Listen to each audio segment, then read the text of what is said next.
quorum. People who we think we're going to be here. So we can go ahead and get started because we definitely want to accomplish great things today.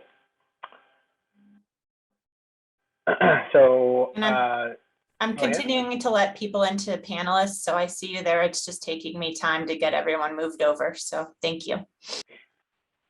Okay, well, we can wait. I see a couple people coming in here who are on the thing. So once we get people moved in, then we'll go ahead and get started.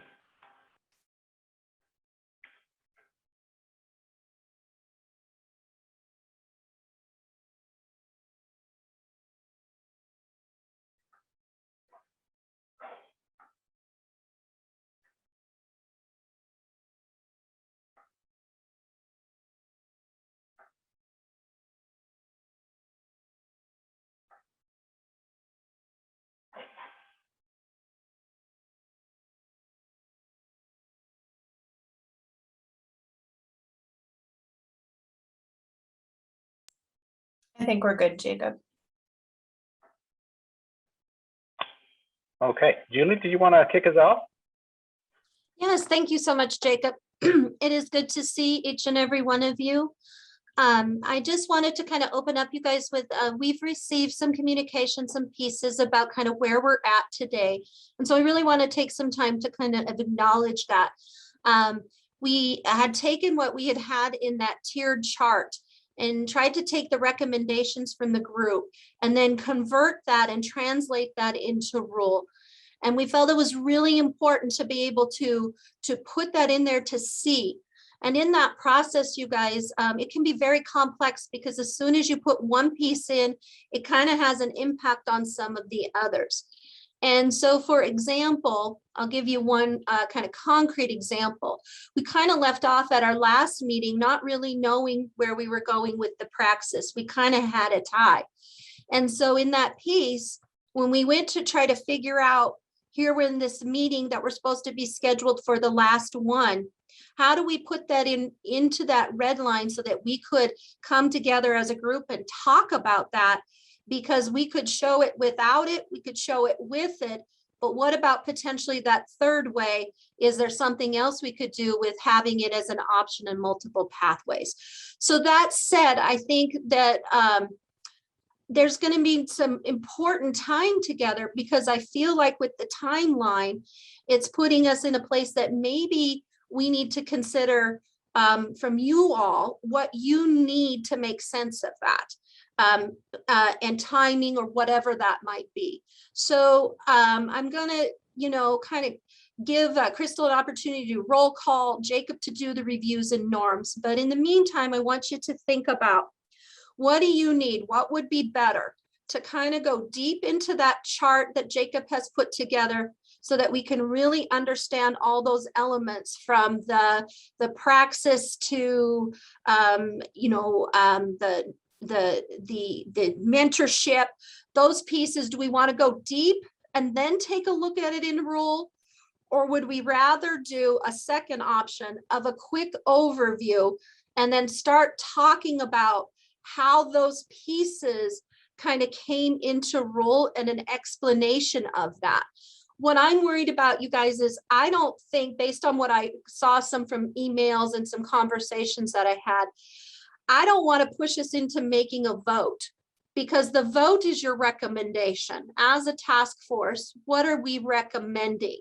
And so if we need to take more time, maybe we need to talk to McCall about some flexibility to give you more time to look at this and figure out how these conversations and input have come into rule and what it looks like. I did want to share with you what it looked like so you could see it. I'm not saying that's the final thing. In an ideal world, I'd love to be somewhere with you guys in a conference room where we could hammer things out for 3 days, take all of your recommendations, write them in rule, and then talk about what it looks like. But that's just not where we're at.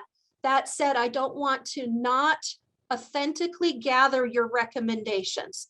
And so I really need you to think about that piece. Would it be better for you today to go deep into those conversations in that chart first, then maybe get to rule? Or would you kind of like to do a quick overview and then start connecting it to where the rule is? And so I'm going to go ahead and turn that over to Crystal for roll call, turn it over to Jacob for a quick norms and expectations, and then give you guys an opportunity to say which way you would like to process that. And maybe neither of those are the right way.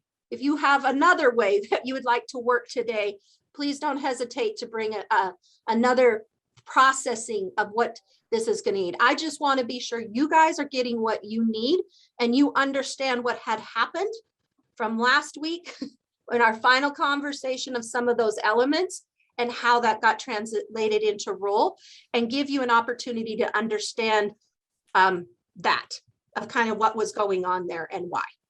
And then let you process it and figure out what you want in there, not want in there, what your recommendations are really going to be. So Crystal, it's over to you. It's good to see each of you. Thank you. Thanks, Julie. I'll start. Diane Fladma. Here. Sharon Carroll. Here. Sue Corrigan. Here. Christine Egger.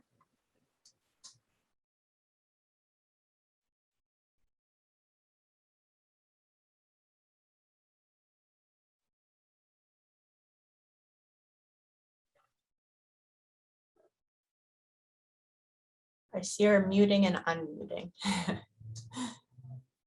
We'll come back. Angela McLean. She raised her hand. Okay. Dan Hello, Schmidt. good afternoon. Good to see you. Dan Schmidt. Present and accounted for. Thank you. Sean Scott. Here for a while.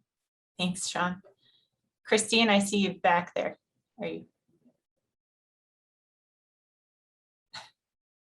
Okay. Heather Jarrett. Here. Joel Walker. Here. Mike Perry.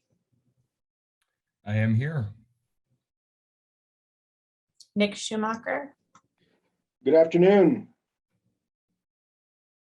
Oh, now they're all going out of order. Sharon Carroll. Yep, here again. I thought I said you already. Sorry. No problem. That's okay. Erica Allen. I'm here. And I saw Christine come up on the screen. So she's here. Thumbs up. Thank you. Okay.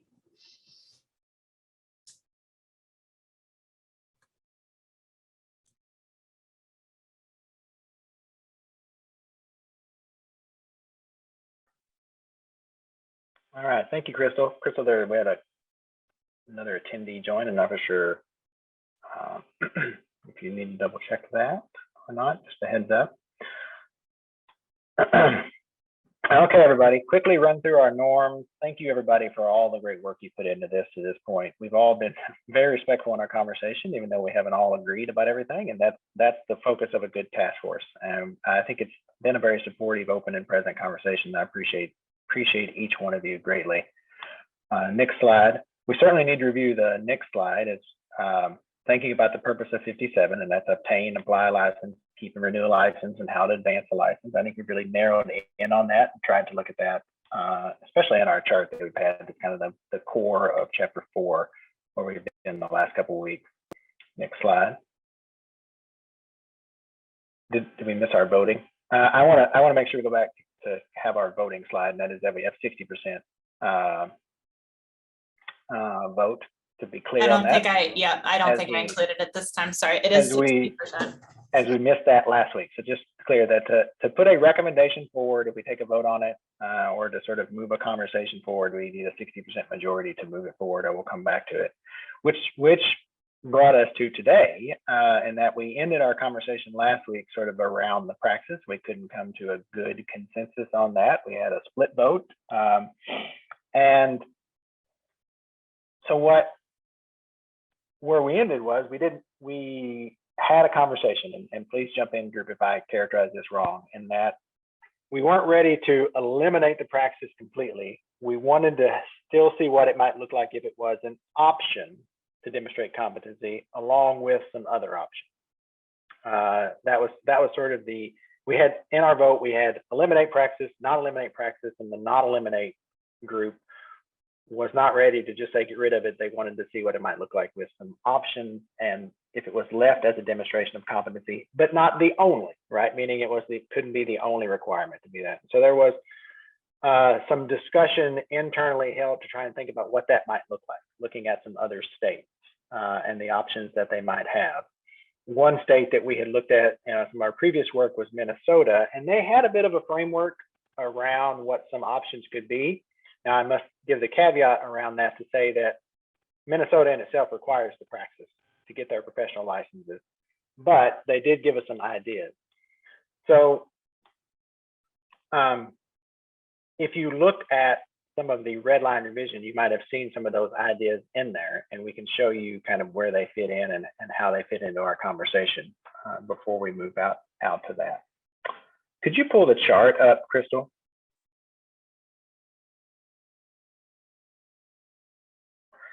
And so as we look at this, we really have two questions that still remain to really be answered before we can move forward. The first one is addressing this sort of idea of how does the praxis still live within our ecosystem of licensing? The second one is there anything in this chart that doesn't capture our conversations that anybody on the task force doesn't think is a recommendation that should go forward, meaning you can't live with it? And so all of this language that is here is a synthesis of myself and Eric, Crystal, and Julie listening to the task force converse over time to try and capture ways to deal with barriers and the input that we've had. So that's what we're represented here. So as we think about the praxis, the way it was framed is that it could be an option for someone who is seeking their initial license. And what that would look like here in language would be someone seeking their initial license would need to have their bachelor's degree. They would need to pass their IEFA course. They would need to have been through their accredited EPP program, had the appropriate student teaching supervising experience. And if they did those things, then praxis could be one of what we listed as 3 options to demonstrate competency, right? And those 3 options could be praxis. Someone could have the option of having a passing score on a student teaching portfolio, which is offered in some states, not particularly, I don't know if it's offered in Montana yet or not through EPPs, but it could be something they could consider and this group consider. Or you could demonstrate a 3.25 or higher GPA in your EPP courses. That would have to be verified by the EPP through the approval program. Okay? So that's where that language, if you saw it in the red line arm, came from. Now to move on to Julie's question that she asked earlier is, what is the best way for us to sort of move forward to make sense of this? Is it looking at this chart, or is it to look at it in the red line, or do we just need to have another conversation? And Eric, you have your hand up, so please go ahead. Yes, I think we should also point out that this chart acknowledges the contributions and the vote last week of this task force to recommend the inclusion of a teacher mentorship program in Chapter 57. And also to honor the request the task force had around taking a look at a tiered licensure system. So this chart also incorporates kind of playing out what incorporating mentorship into the structure of Montana licensure looks like, and that in turn kind of introduces some of that tiered licensure. And so, but the consequence of that is, that does make things more complicated. So that's why there's an additional column in this chart and why things are renamed from what the current state where we have our class 5, class 1, and class 2. It also meant that the OPI staff spent a lot of hours looking at the red lines and kind of saying, okay, so if we were to incorporate the mentorship program, here's the potential impact in the rule itself. And so, just sort of acknowledging, yes, when you open those red lines, you see a sea of red, and, it can be a little overwhelming, even if you're familiar with it. And on top of this, so I just acknowledging the good work the OPI staff have done to start to make that connection, because in the end, ultimately, everything will live in the rule. But there is a translation ideally, and maybe that's where we may need to spend some time so we understand that translation between what do we see happening at the high level and how the task force's input is captured and potentially operationalized in this chart versus then how the rubber meets the road when you try to get the task force recommendations into the actual rule. And just kind of acknowledging that maybe that process wasn't entirely clear. Also acknowledging we're under kind of a compressed time frame. And as Julie said, ideally, we would have all been in a conference room over a day or two, and it would have been easier to kind of trace through and see some of where everyone's valuable contributions were being woven into the tapestry. So now to Julie's question, you know, kind of where does the group feel it would be worthwhile to spend most time in our time together today?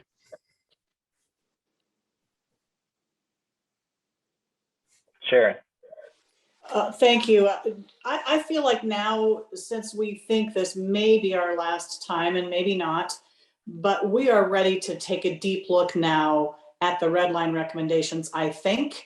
And while I appreciate the chart and it gave us a good rough draft of where we might go, I think looking now at the red lines and then perhaps looking back at the chart later to see if that incorporated all of our thoughts would be a good idea. Truthfully, to me, the red lines that I had the most confused stance about was eliminating all of the principal talk. Well, all the principal endorsements, elementary, secondary. I don't recall, and I haven't missed very many meetings, maybe one early on. I don't recall any of that conversation having been undertaken here through this chart. So maybe. So Sharon, I can, go ahead. Sharon, this is Julie. I can address that. Actually, it is not any changes in content or rule at all. It's just that I took them and said, here's elementary, secondary, and K-12. And rather than repeating it 3 times, condense that into one. And so it all remains the same. It's just, if you will, instead of repeating it 3 separate times, it's all in one. And so that's just an organization thing. It's not a change of content. I must not have seen that or understood that, because it looked like from 4:12 on had maybe been, there was a big blank and it had been eliminated. Maybe you could clarify that, but you know what? Maybe we should continue talking now about task on hand, this tiered licensure mentorship thing. And then thank you for the clarification. I'll take some more look and I'll look back at that. But yeah, just if you wouldn't mind taking a brief note so we circle back to that.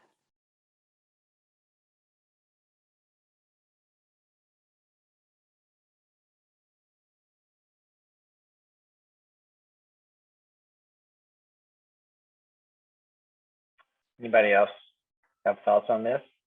Current proposal from Sharon is to dive into our red line. Angela? I would just concur with Sharon. I think that what the red line document allowed me to do was to look at all of the pieces that we were considering, whether it was practice or mentorship and the years of experience, really in totality. And so I fully concur with her that that's the direction that we ought to go there.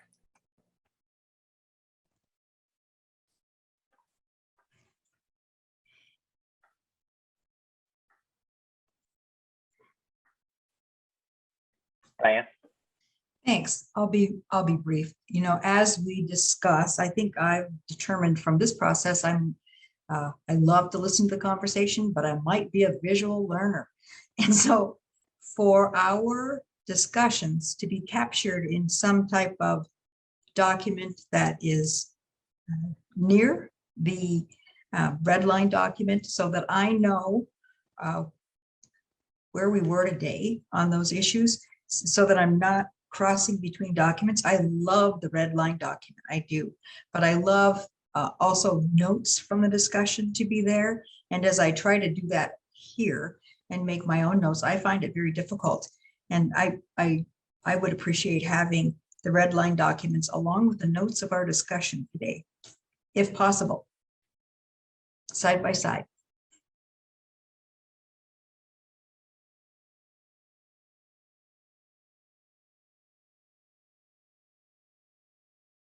Jewel? Good afternoon, everyone. Thank you, Jacob. Yes, I think that what I saw through chapter 58 this morning, the document that looked at our spreadsheet that reviewed and showed the changes to each of the subchapters and the date was very beneficial in tracking where they had been and where they were when they finished their discussion would be helpful. And I see that we've got a document that was added this week, but it doesn't track any of the previous discussions and changes, because I'm still stuck on the fact that I would like to go back and talk to 102 regarding the emergency authorizations. And we've got so many other conversations that we need to have that I don't know when we're going to go back to that, or when all of these pieces are going to be put together as a comprehensive whole look at everything that we've done. Anyway, I think that I'm not sure where we are and what we can accomplish today to get the entire comprehensive chapter 57 complete.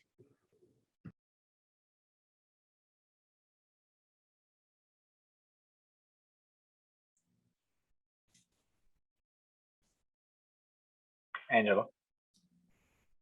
So, and then one other thing that I just might add is I really appreciate this opportunity to be fully considerate of the landscape is a request I think that I made at the last Board of Public Education meeting, and that's to bring maybe parts of both the 57 and 58 groups or the groups together in some way. And I know that that's not easy and would take some time, but I think that there needs to be some type of a crosswalk and examination between the two efforts and how that impacts each of the separate groups' work. Thanks. Yeah, I want to acknowledge that, Angela. I think that's really critical, because even as you start going through it, you see both ways. You see it also go into 55, which we haven't even jumped into, and then you see it go into 58 as well. And so I think what Jewel's bringing forward, I also want to say, like, there's so many moving pieces. And so how do we document those moving pieces? And maybe we do really need to take McCall up on her offer around some flexibility, if you will. She had shared that, I think the last meeting, maybe it was the one before, so that we can really go through this. I guess, though, I would ask Jewel, which way would you rather work today? Because you even brought up like emergency auth and you're worried that we don't get to it, right? Do you want to go to red line, or do you want to go more to the chart? Well, I think the red line, because I'm not so sure that we've all had access to the chart.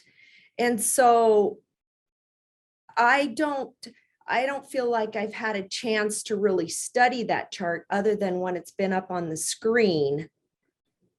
And so a red line we've had access to.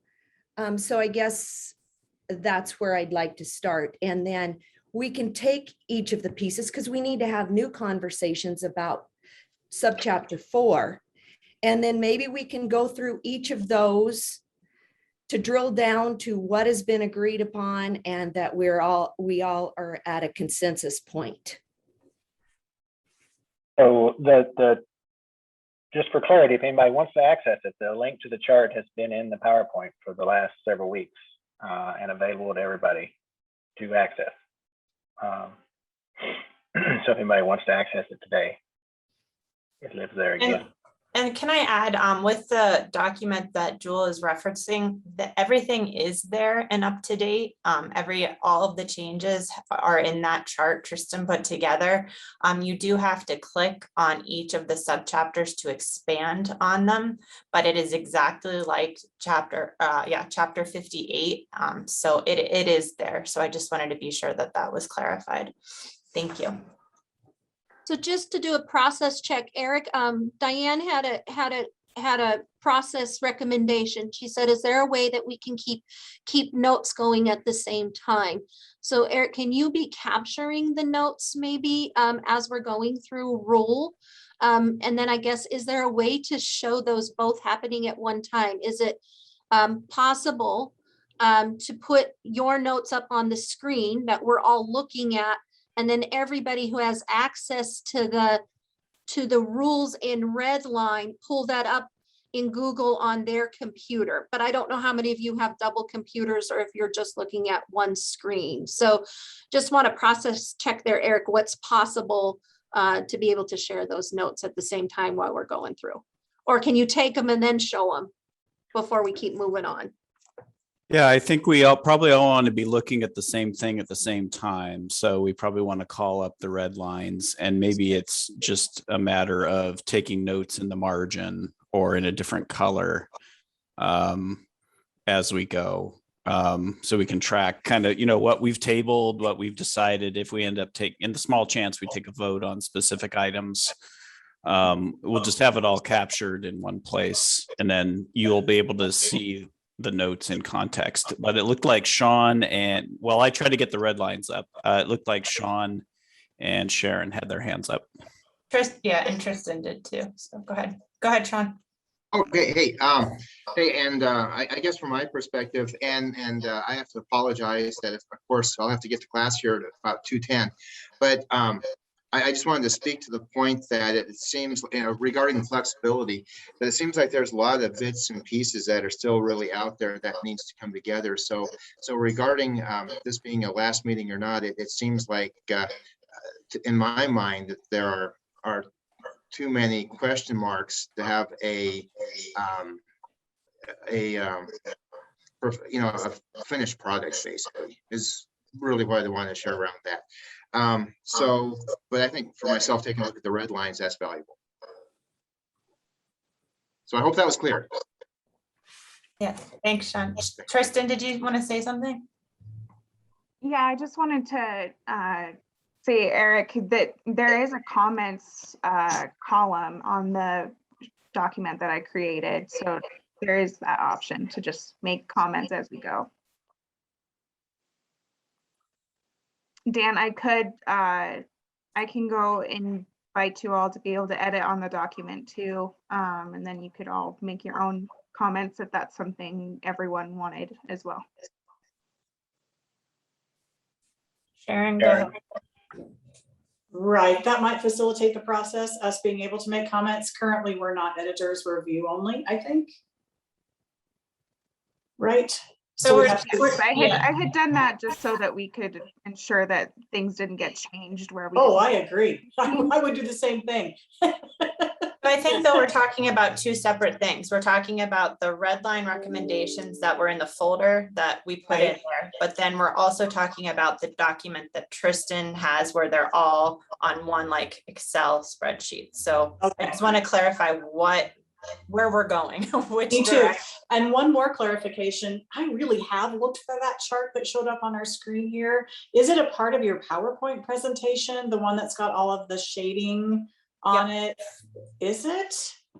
Because you have to click. So you click here. Let me pull it up right now. You have to click a URL or. So it's right here. Okay, thank you. Yep. Thank you. Got it. Crystal, will you put that in the chat just to be sure that people have a quick access to it as well? Just a double, I mean, I'm just speaking from my skill set in the technology world. All right, so I think we hear, Jacob, don't you, that we're gonna go to red line. That's what I hear the comment being. So I'd like to make a proposal then, because I hear you guys saying, let's go to rule and see how it's all playing out.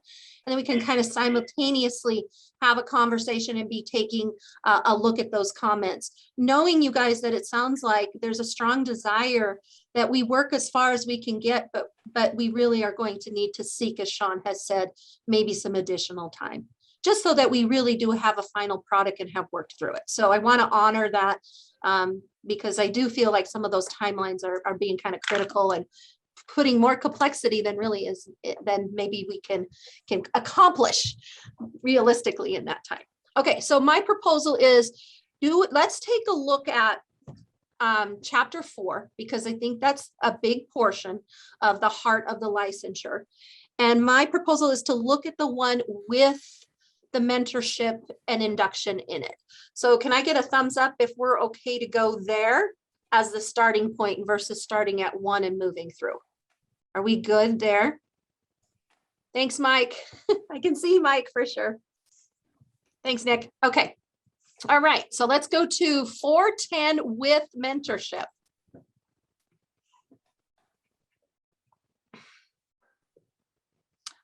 Okay. So we're going to go from the top to the bottom. I'm going to try to explain you guys how from the chart that Jacob's talking about lands us in this rule. And then really, I think it would be good to kind of pause as we move through a couple to allow you guys to ask questions, make notes so that we can kind of get through each of these individual components. So I think in 410, the best way it's going to be is to kind of walk through 410 completely and then open it up for discussion. Okay. There's also some notes in here, you guys, that we put in. We're like, oh gosh, we need to talk about this, what this means. Okay. Because it has implications in other locations. So every time you guys, you see another arm referenced embedded in another arm, that means it has implications for what's in here to another one. So I just want to make that note.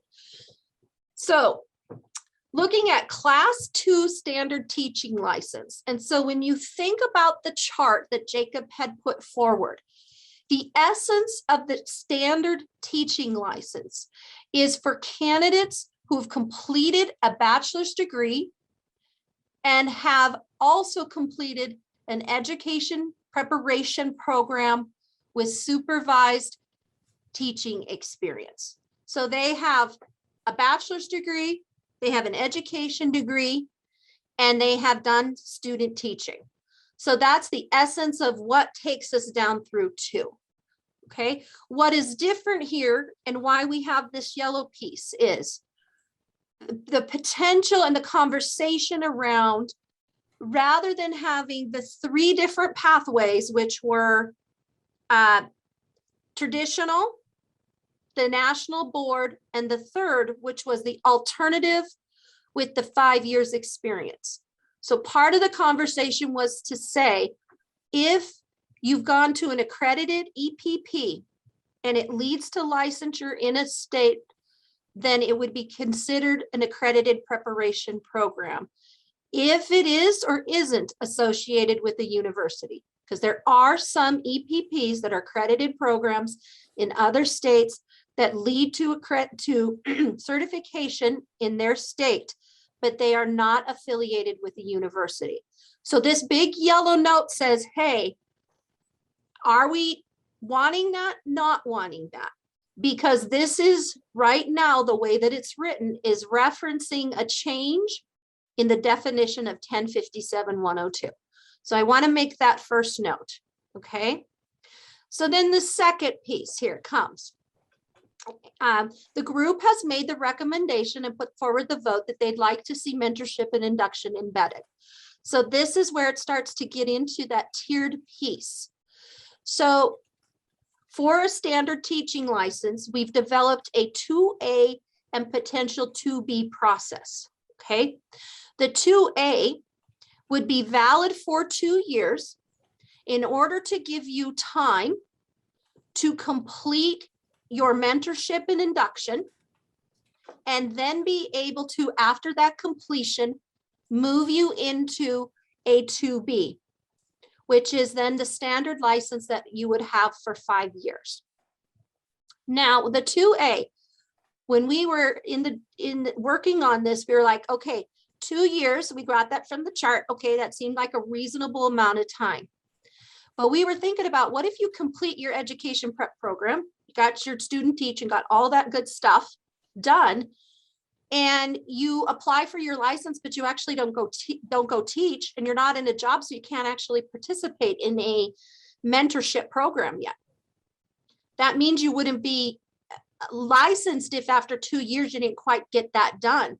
And so we wanted to consider, for those folks who come out and are ready to get their license, but they are actually not employed, how do they get that mentorship piece in? So we were trying to play with that. So love your thinking on this piece. Could it potentially be reinstated one time if that's the case for you, that you don't quite have the job? And because we don't want to prevent people from not applying for licenses contingent on if they're employed at that time. Give them one extra time because that puts them within that five-year period of what normally is a license. And then they could, if they got to that 5 year and hadn't done it yet, then they would have to reapply for it. A 5A, not a 5A, a 5B, I think it is, so that they can have that time to get that mentorship completed. So I know I've said a lot there, but this is the complexity that we're talking about. Once you start putting that mentorship induction in, kind of what we're trying to play forward of what happens. Then we put the second piece for the standard, which was a class 2B standard initial license that is valid for 5 years. So you could literally come in, apply, you have experience, you would then get the 2B, and you would get that for 5 years and it's renewable. Or you might end up with the 2B because you now have completed your 2A, and to keep with that 5-year cycle, you would be given the 2B for just 3 years in order to renew that overall. But that's certainly up for conversation. I'm just wanting to show kind of what happens there as we're looking at putting in this mentorship. Then I just want to go through really quickly what the rest of the rule is talking about. It's saying that the 2A license could be issued to individuals who seek their Montana license, meet the requirements of for completion of the mentorship and induction program, and have less than 3 years. So we really wanted to define the difference between the 2A and 2B versus the 2B being you could get it because you have had more than 3 years teaching experience, or you have completed the mentorship program. So wanted to strike the difference there between what was a 2A and what was a 2B. Then scrolling down, these are the requirements of what a candidate would have to verify in order for them to actually be given that license. They would have to verify their bachelor's degree, the completion of their EPP with their supervised teaching. I keep going. Can you scroll there? Keep going. That you are qualified to get at least one endorsement on the license. Keep going. And that you have proof of passing the praxis score. Or, and this is the part we put in here and tried to work around, you guys, taking kind of what we've seen overall. We didn't want to just go praxis yes or no praxis because you guys were 50-50. And then verification of EFA for the license. Scrolling down just a little bit more. And then I'll summarize this up to open it up to discussion. The class 2B license is renewable versus the class 2A is not, because it's contingent on that mentorship. If you have a lapsed standard teacher license, the 2B, you could reinstate it by taking 6 semester credits from a regionally accredited college. And we talked about this, we didn't know how to put this in, 60 professional development units. Now scroll back up to the top really quick. This 410, you guys, is the part we really need to deeply understand, because 410 is that standard license, which if you don't meet, puts you into a provisional. But if you do meet and then some, puts you into the professional. Okay, so the components that are up in the air here that we want the group to think about.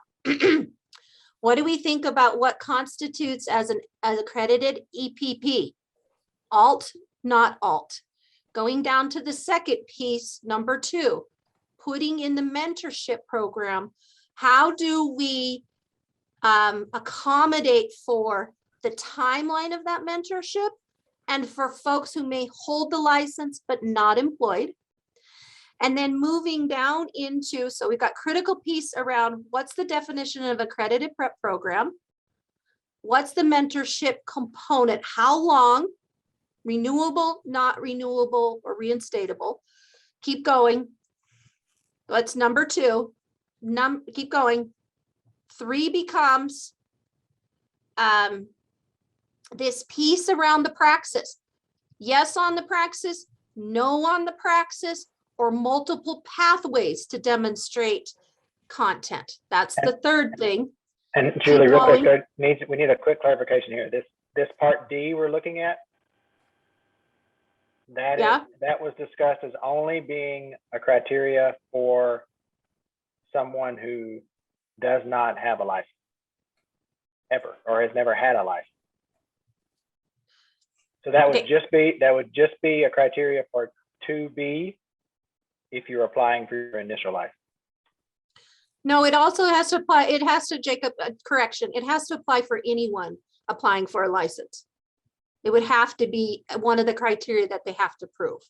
Because the only difference between the 2A and 2B is, it's the timeline for you to get the mentorship. You go into the 2B if mentorship is not something that you need, because you have multiple years of experience. Okay. So, that we need to discuss it. That's not how it was discussed in the group. So. Okay, so point 1, just to clarify back, you guys, because my mind is like, after reading these rules, you guys, you become a little bit crazy. So I might need a little bit of something after trying to write these things. I want you to know. And that's why I would have loved to have been in a room with you all, so we could be doing that all together. Okay, so what's the definition of accreditation? How long on the mentorship and in what way? Jacob, the part about the praxis, demonstrating competency is the third thing. Keep going down so I can just see this, you guys. I'm sorry for scrolling. That's the multiple pathways. Keep going. And then I think those are the last piece, the fourth one that I think is super critical too.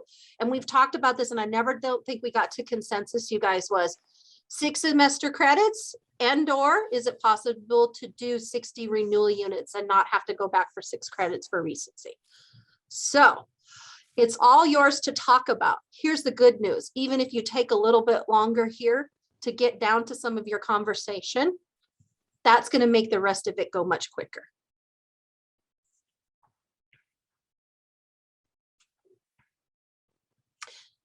And Cheryl had a question in the box there. She said, Cheryl, the mentorship, why is that not a part of chapter 55, which is part of the conversation we had last week and here? And the group wanted to move forward with looking at the potential of that coming in and to see what it would look like to require the mentorship. And there was a vote of over 60% that they wanted it as part of this as well. I do want you to know that in the chapter redline versions, we did go ahead and do this all over again without the mentorship so that folks could see that.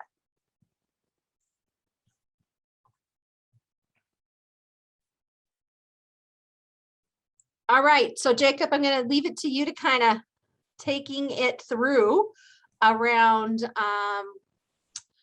those pieces. So maybe at the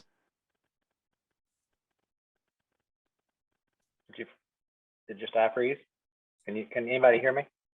Yeah, no, I think she's been freezing the past few days, so I think it might be her. She's using Zoom too much.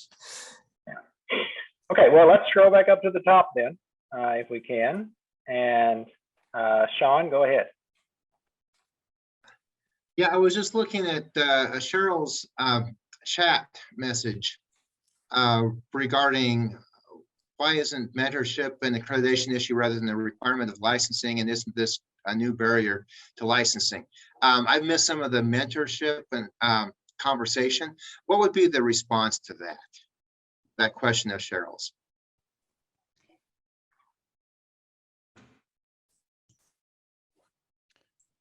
Jacob, you're muted. The response is that this group had that exact discussion, Sean, and those points were brought up, but the group decided with consensus that it was a component that they wanted included in their Chapter 57 recommendation. Okay, fair enough. Thank you very much. And again, that was one of those parts that I missed. So thanks for clarifying that. That's right. Dan. Yeah, and I think just some of the semantics of what we've been talking about, because mentorship is a part for accreditation. when we go through our teams reporting, we have to report that we have a mentorship program, which is an in-house program. So the use of mentorship here, as far as licensure, is confusing when we get to that. And I think that kind of stems back to what Sean was saying, and that is definitely what I think Cheryl is saying in her chat comment.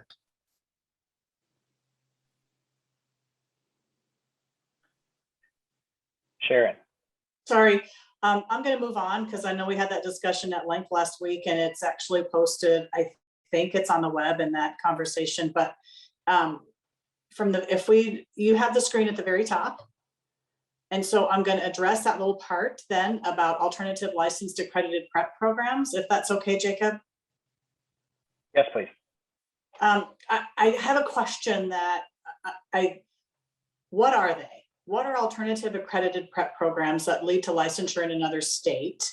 I knew what they were when I was on the board years ago, and I know that they were so many and varied that we were very appreciative of a regionally accredited college or university and an accredited professional educator preparation program. We were very appreciative of those guidelines that helped us filter out what happened when districts were in need of teachers and responded to teacher shortages by licensing teachers in their own districts. So could you I think maybe Julie could help us flesh out, how do you decide what those quality programs are and those alternative accredited prep programs? Is there a list? How do we get at that? Thank you. Thanks, Sharon. I think that's a good point, right?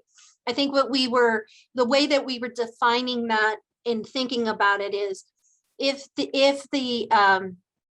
EPP program led to state certification within the state where the program was, then we would accept it as an accredited program. Okay, and just for clarification, does every state have a method like we do for a quality control over that? Like this, I'll just throw out a state name. Does California have that?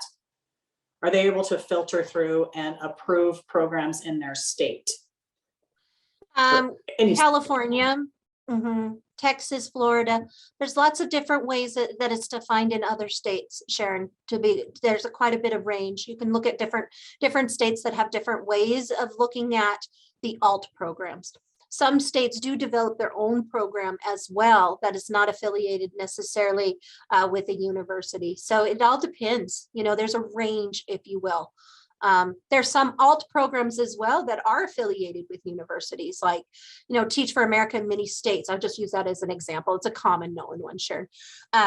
They do many times, they get their master's degree at an accredited college or university. So they get their master's degree and their EPP from there, even though they're considered an alt program. And correct me if I'm wrong, Julie, but we did make a tentative adjustment to the language in 102 that would address this by saying accredited or state approved, right? That we haven't. Did we say approved or state approved? Does the word state appear in there? That would, if it does, that would kind of alleviate a little bit of my concern, maybe. I think in our previous discussion, Sharon, yes. Okay. We haven't decided that, we haven't voted on that yet, but in our discussion we had about 102, it changed it to accredited or state approved program that captures the difficulty here that we're talking about.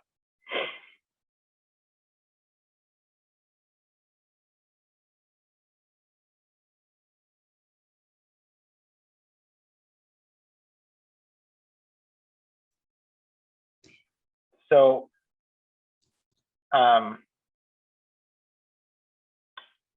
questions. I know there were some questions in the language that I don't know have been clarified around, like what is the 5C license? That's new language. As we tried to make some of the discussion fit into the ARM, 5C would be a license just issued to people who come into Montana looking for an initial Montana license and have that expired out of state license. So it's essentially, it's a provisional Montana license for those who have the expired out of state license, that they would get their first year after they've demonstrated recency. And then So they would be Jacob- able to. Yeah, Jacob, I can go over that when we get there. That was also a piece that kind of got complicated with the mentorship. So it's really not a change in how we do 5. It's just it couldn't give them a 5. We had the 5 and the 5A. And then adding in the mentorship created this situation. And so then it had to go like, okay, 5A, 5B, 5C. So I can kind of walk through that and explain why when we get there, if you will, if that's okay to hold on to that a second. Certainly, just so that just for that piece of context, as people see it in the language here. Yeah. No, it's a really good question.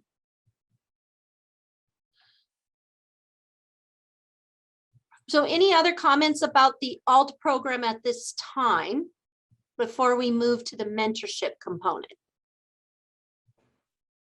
Diane. Thanks. I would appreciate knowing a little bit more about the ALT programs.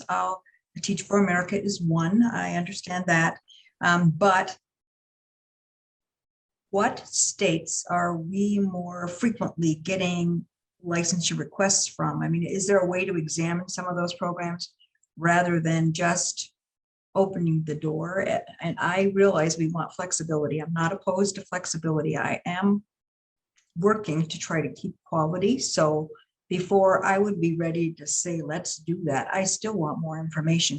Can you direct or find more information specifically on alternative programs not affiliated with an EPP? I so appreciate the work our EPPs do. And so I'm looking for just something I can read in between meetings and study so that I can be more informed to be able to discuss this more coherently. Yep, Diane, we can definitely do that for you and give you some examples of what we're talking about. Looks like we got that note there. The bigger question would be that might address Diane's concern is, would we have anybody, or have you ever seen anybody apply for a license who's been through an alternative certification program who didn't already have an existing license from another state? No. So No. What touches on that for me, Diane, is that everybody who, in terms of this, there's not going to be anybody who wouldn't come with demonstrated experience in the classroom that would have been through one of these. So they would have an existing license.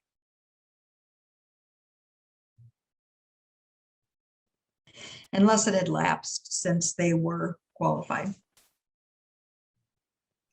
Yep, which is the 5 world, maybe the 5C. Yep, you're there. Yep, gotcha. Yeah, no, there wouldn't be anybody that comes through an ALT program. And that was part of the conversation too. We'd also, kind of played around with you guys was not 5 years, but 3. So, and the reason for that was because as Jacob is mentioning, those only come with people who are from out of state, because we don't currently have alternative prep programs in Montana. And when we did, they were in the past, they were affiliated with a university. So that said, these are only for those that are coming from out of state, if you will, which means they've had to have been licensed in that state. Okay, any other comments, notes, thoughts, concerns around accredited alt EPPs? So just to clarify, is that request from Diane still something that will illuminate this further and that OPI can answer, or is it kind of a moot point because of the point Jacob made about folks having a license? For me, I'm sorry, this is Sharon. The point isn't moot yet. Okay. We'll keep it in then.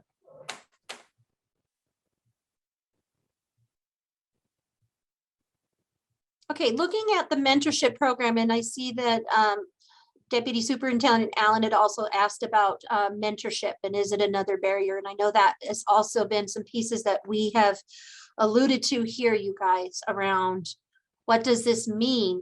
And so that's where it gets complicated in 2A as to what happens for teachers who apply for a license, have done everything, you guys, that they were supposed to get the license, but they're not quite employed. And what does that do for them? How do we make that consideration? So I do want to acknowledge that as well, Sharon, Cheryl, as part of our conversation. And I know that some people on the committee we had pieces, and I think it was still kind of somewhat unanswered around, does it really live in 55 and only, and a part of once you get the license, how you use it in 55, if you will. But I guess it's time to open up conversation for mentorship. So Julie, can you expand upon what you think would be the difficulty you just talked about? Like where would you run into difficulty if you weren't employed? So that's just what brings up 2A. Originally on the chart, when I was referencing it from what the vote was last week around, okay, mentorship, 2 years, cannot be reinstated and non-renewable. And so if we make mentorship a condition and it's time limited, and for some reason something comes up and maybe they are employed, but they don't complete it, what happens? Where do they go? Because they can't go to a 2B because they didn't complete it. Does that put them over to a 5? And then for how long? Or what happens if the teacher does everything, gets their license, is not currently employed and doesn't have access to mentorship and isn't actually in a classroom? Does that mean that their license then after 2 years becomes invalid? And then where do they go? Because they're not going to go to a 5. They've already did the EPP. So that was some of the complication around thinking through the what ifs, you guys. Like, what if you get your license and you're not employed? What if you're employed and the school district isn't offering it? You can't provide it to yourself. So that's what I mean by that. And I don't know if that's helped or not, Jacob. And so it just created a whole nother level of having to think through, okay, what does this mean? How does it impact different kinds of scenarios that we see when we seek a license, if you will? So the answer to that is you addressed it by making it renewable, by adding language that allows it to be renewed one time in a 5-year period. And then there is the existence of the 5C license, which would be for expired licenses. So if someone did get a license and never got a job, which would be, we're only talking about someone right out of an EPP who would get a license and then never be hired, a 2B, then they would be bumped down to a 5C then.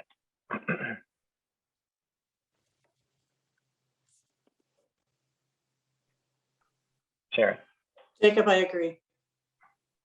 You know, in order to renew your license in a 5-year period anyway, you have to have renewal units. And I believe you have to have taught for 1 year. Is that still in play?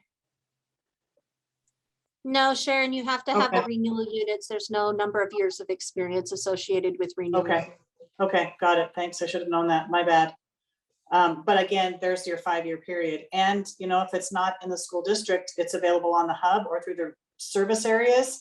I guess one of the things that might come up there, though, is if a teacher is not teaching currently, do they have access to the hub or a regional service area? If they're not associated with a district, do they have access to those two things?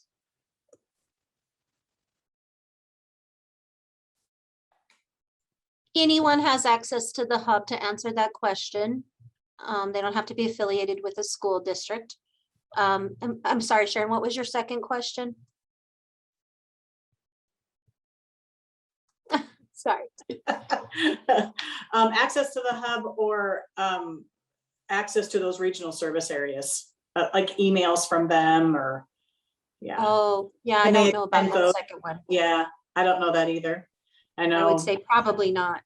I know that now that I'm not teaching, I don't get those emails, but. Sorry, just for the note purposes. So Jacob, can you restate what you were saying about the provisional license? That would only, because I think that's an important point, because sometimes we're switching back to the provisional. So let me just make sure I'm capturing it here. So as a side note, so what was that scenario? In the event someone who was, this only case would be if someone left their EPP, applied for the 2B license, and got it, but they then did not receive a teaching position. And that occurred for what is now set up essentially for 4 years, right? And they had a license 4 years, but never taught in Montana. If they decided to go into the classroom and their 2B had expired and they'd run out of chances to renew, they could apply for the 5C license. They would not be limited. Okay, so actually this relates to the 2B. 2A. 2A, okay. So they would apply for a 5, which is a new and proposed. Right, yes, it's the new proposed license, especially to deal with people who have expired licenses. Okay. Now, currently how rule is written for 5, you can only have it one time in your career. So just want to say it, just not to put another oop, but there's a one little oop there, but anyways. Yes.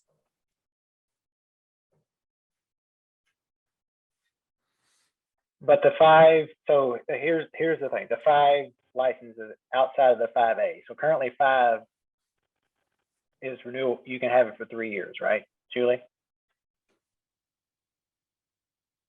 You can have what? You can have a provisional license in Montana for 3 years, right? Yes. Yes. So what would happen there, Julie, is the way language is written, which we can't see all here, is someone could get the provisional license, teach for 3 years, and then that they could apply for the 2B license, the full 2B license.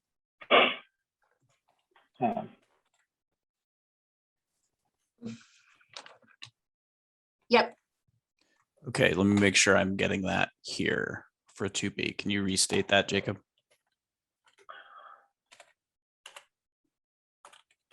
If someone teaches with a provisional license for 3 years, then they're eligible for the 2B license, the way language is currently written. Without having to do mentorship. From a 5? No, the way that it's written is if you apply for a 5, oh, are you talking 5C only, or are you talking 5B or 5A? 5C, I'm talking 5C. So this would be someone who let their license expire, right? So because the other ones are. Yeah. Because I that's why I'm thinking about with the 5, much intentionality around, especially those that come in under a provisional license and have a bachelor's degree and are working on their EPP and they're in the classroom at the same time. My thinking was that we would want all of those teachers to have mentorship and induction as well, and not wait till 3 years later when they apply for the 2A, if you will, no, to you're right, go through mentorship. So I don't want to confuse that. That 5C is why I had to kind of, you guys map out as this was all flowing out, that 5C that was never there before. It's because of the mentorship piece, because those people do already have an EPP, have taught, have experience, and they would never apply for the 2A, they would go to the 2B. Okay, and sorry to erase that, but I just want to make sure I have this in here accurately, because this has come up for discussion multiple times and we sometimes lose the thread on it. So, so could you just restate what would happen in that case? So we were talking about someone who may have finished their EPP, never got a license, ran out of chances to renew their 2A license. They then would go back down to a 5C. They could hold a 5C for 3 years. If they did that successfully, they could move to a 2B without having to complete mentorship. Okay, can Eric? Mm-hmm. Sorry, and Mike's going to be like, Julie, you're really killing me here. All right, Mike, this one's for you. Okay, I need you to take me down for a second to 5. It's 1057 424, please. Okay, Mike, if this doesn't make sense, you're saying, hey there, stop.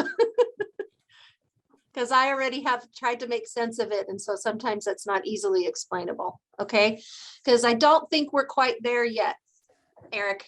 Okay. So I'll just Okay. mark it as a discussion item then. Because here's the thing. If you don't complete the 2A, you don't complete the mentorship and the induction, then it's actually moving into a 5A, because you don't need to go back and get what is a 5B, which is actually complete your EPP, or a 5C, which is you've already done it and you have experience. It's just that your license expired out of state and you've never gotten a Montana one. So we give people, or we even give people who've lapsed a license in Montana a 5. So I really need to talk about this for a second, just so that we're really clear. Okay, you ready, Mike? Provisional license. A provisional license is to give you some time frame to complete something that you're missing because you do not have a standard, you're not eligible for a standard license. You have a bachelor's degree, but you don't have an EPP, or you have a bachelor's degree and you have an EPP, but you have not passed the praxis, or you have a bachelor's degree and an EPP, and you have a license from somewhere else, but it's expired and you don't have credits within the last few years. So there's 3 major reasons as to why you are granted a provisional license. Okay, each of them are distinctly different. So a 5A has been, you meet every requirement out there to get a standard 2 license, except for you didn't pass the praxis. That's what a 5A has been used for. The overall 5, if you will, has been used for granting 3 years to someone who gets a plan of study to complete the EPP while they're working. Or they're giving it as a grace of time to get the 6 semester credits that they're missing because the license they're coming in with was expired. And in order for them to get the 2, the standard, they got to get those 6 semester credits. So now when we add the mentorship, this is how it looks.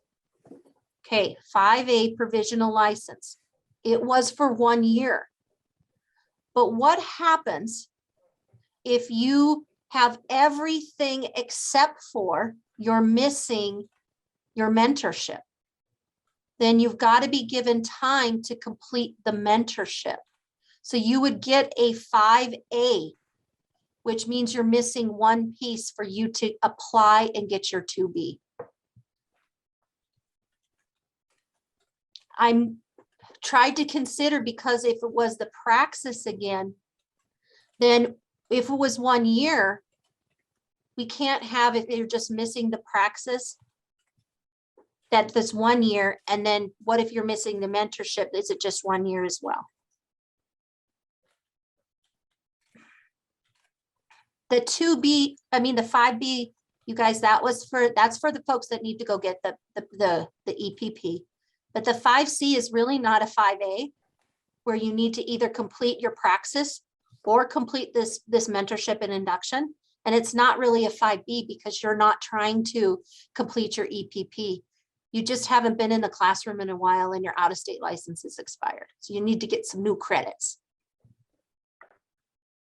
How many cases are we going to have if I had a license for 4 years, but I never managed to complete a mentorship program? I don't know.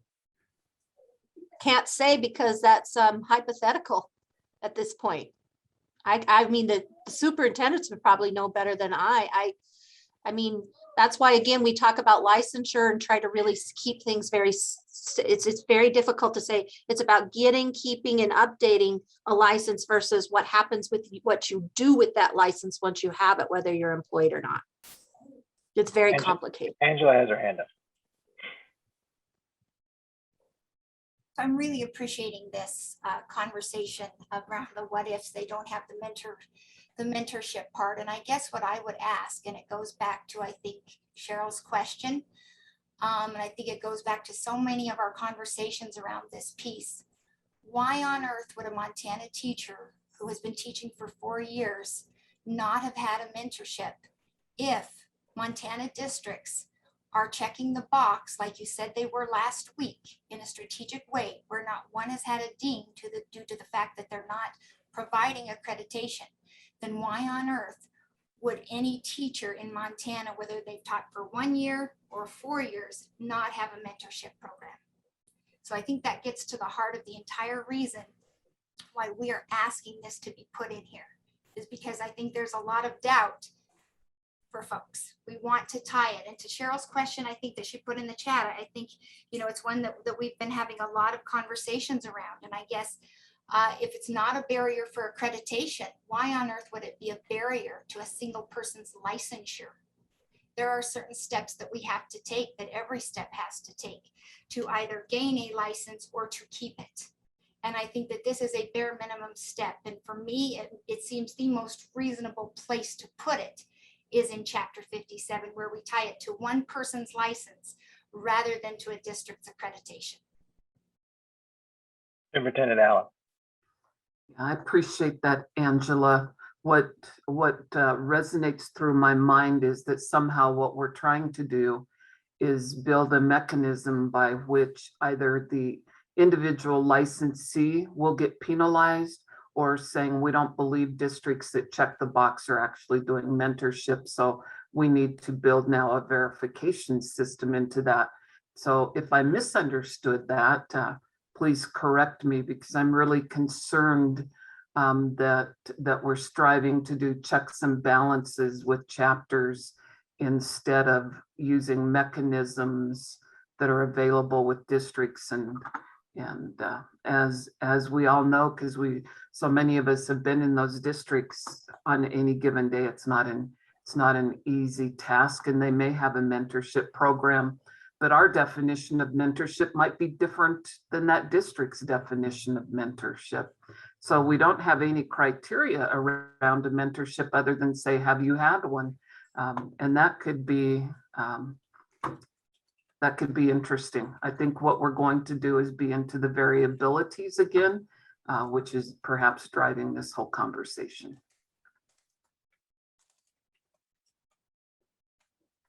Angela, did you have your hand back up?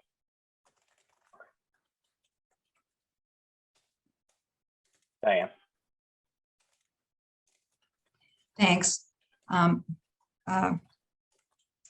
You have touched on one of my concerns, that we're seeing mentorship as being a punishment for a teacher. And I think if mentorships and induction programs are designed properly and implemented properly, they will be the support that we need to lead teachers, lead educators on a pathway to licensure. And they're not intended as being punitive.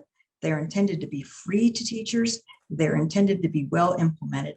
And frankly, I've heard various stories about how well or how not so well induction and mentoring programs are put into place in our districts. And I don't want to disparage anyone, because I know we're all very busy, but the idea that a properly designed mentorship and induction program is a barrier to a teacher, when I think it is going to help our teachers if properly carried on. It will carry them through to a successful pathway. It's not intended to be punishment or punitive or costly, or even one more hoop to jump through. It is a program designed to help that candidate, that teacher, to be successful. That's how I see it. I don't see it as it's already required in Chapter 55. It's a way to help close the loop. So it's done in a way that helps our teachers, not as an extra hoop, but something that helps support a teacher in the early years of their teaching. And even those of us who went through EPPs can remember our first years of teaching, when you might be the only person in a 50-mile radius that's teaching what you're teaching. And to have some opportunity to be mentored and advised by a teacher, another educator, in a way that's not punitive or evaluative. It is intended to be helpful, not punitive.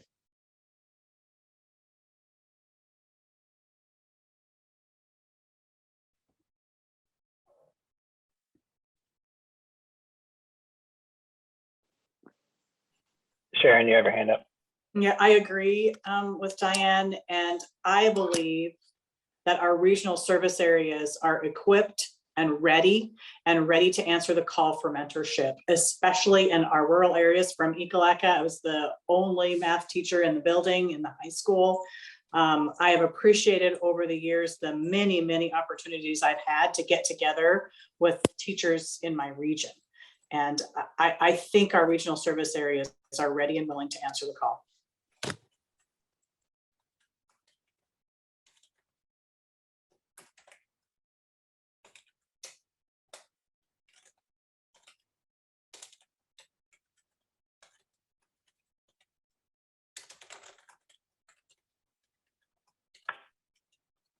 Okay. We're looking at this language that's in front of us. Julie, did you get a chance to see my chat? Can I say that out loud, or should we move on? Jacob, let me take a look at it. I do want to, I think that there's a lot still here in this mentorship. So take a note of what I'm seeing here in the comments. Let me take a look, sorry. And then Dennis added a comment to one of our attendees. I'm not sure if I did. 4 years and didn't complete their mentorship.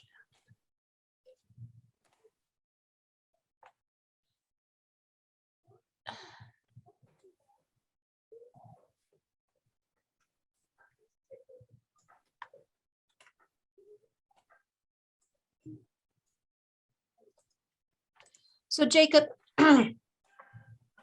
if you go back up to, I don't know who's controlling the screen. If you go back up for a second to 2A, and I'll try to answer this question quickly because I know there's some other components we need to get to. So I'm going to Dr. promise Jewel Walker emergency authorization conversation before the end of this meeting. So Dr. Go ahead, Merkel, Cheryl, could you read Dennis Parman's comment for those that may not be tracking chats that are listening in? Yes, thank you, Cheryl. So Dennis Parman, I believe that mentorship is not taken care of in the accreditation process, much beyond a check in a box for many school districts, particularly our smallest rural schools. So the logic found in assuming that mentorship is, in a practical sense, taken care of in the accreditation process starts to collapse. Okay, so Ms. Dennis is mentioning what you guys, we talked a little bit about, I think it was last week, about where that lived in rule of accreditation, and the process is now to, in your team's report, you check and agree that you do offer a mentorship program. So Dr. Merkel, he has another paragraph there as well. does he? Okay. Second paragraph, this is a matter of resources for them. Compelling them into mentorship programming through licensure rules is inappropriate.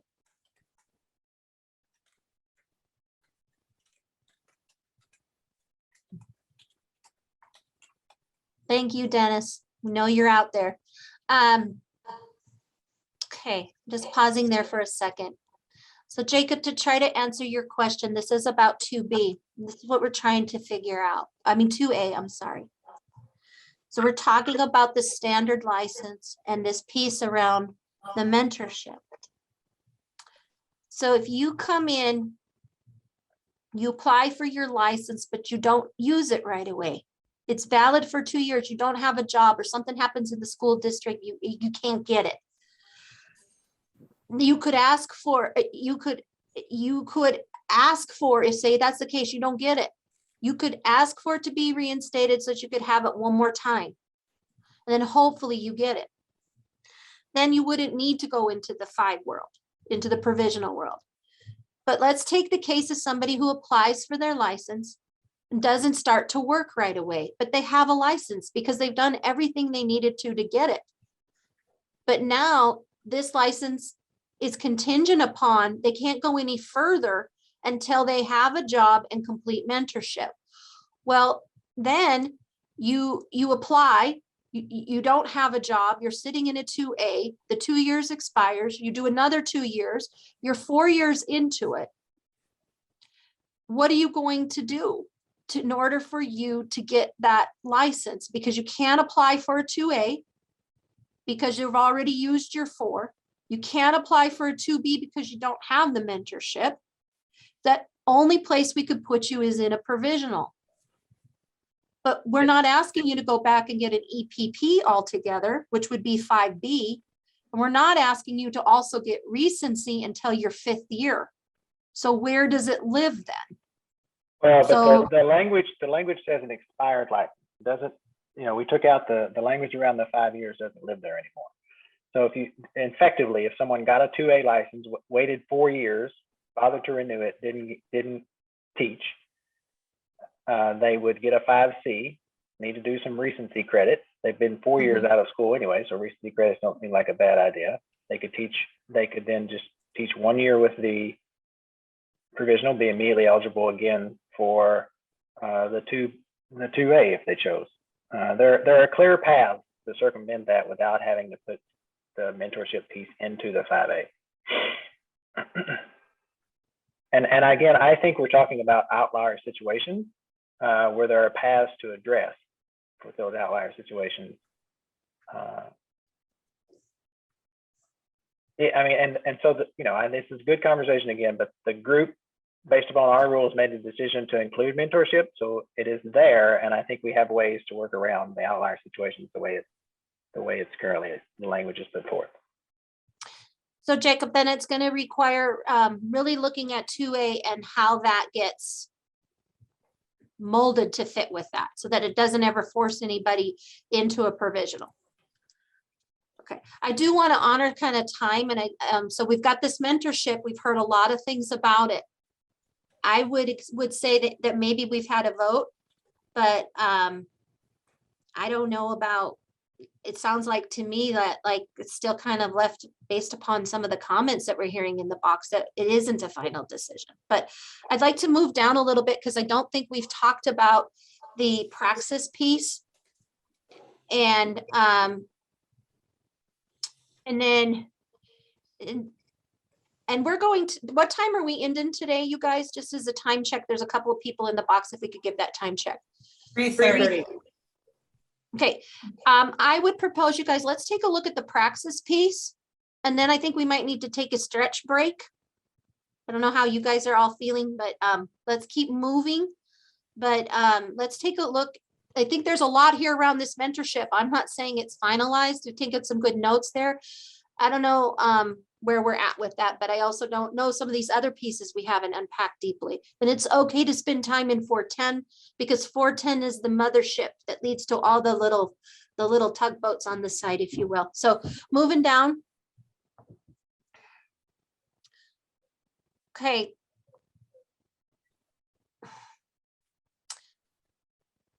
What do we think about praxis? Yes, praxis for everybody. No praxis, praxis for some, multiple ways. It's all your guys's.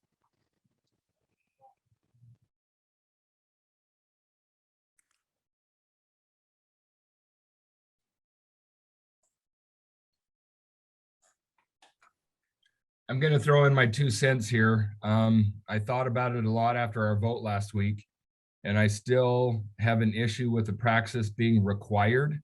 I have absolutely no problem with it being an option, that the praxis is available as an option, but I'm still very much against it being required as part of licensure.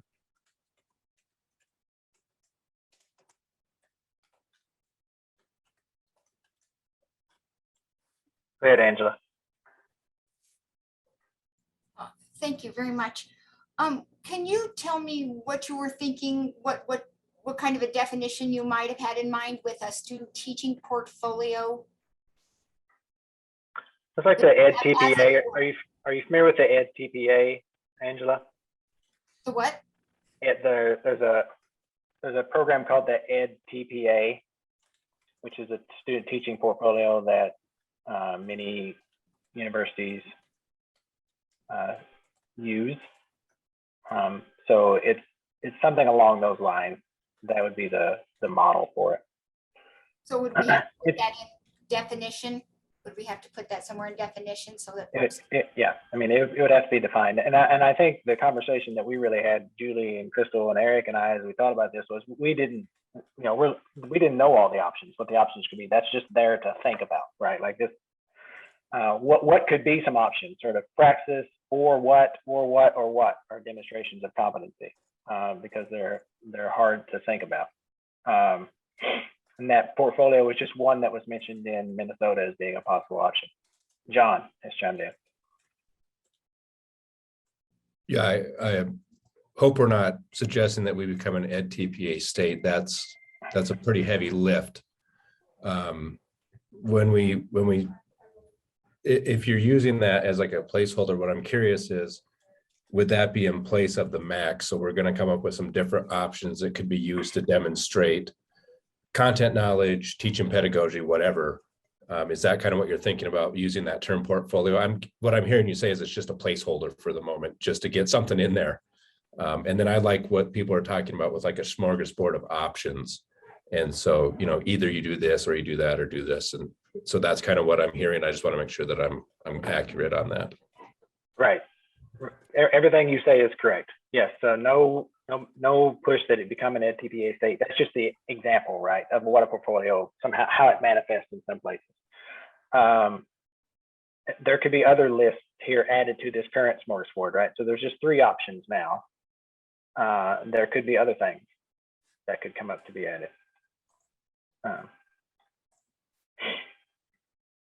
Angela. Thank you very much. I am liking the smorgasbord as well. Good word, Mike.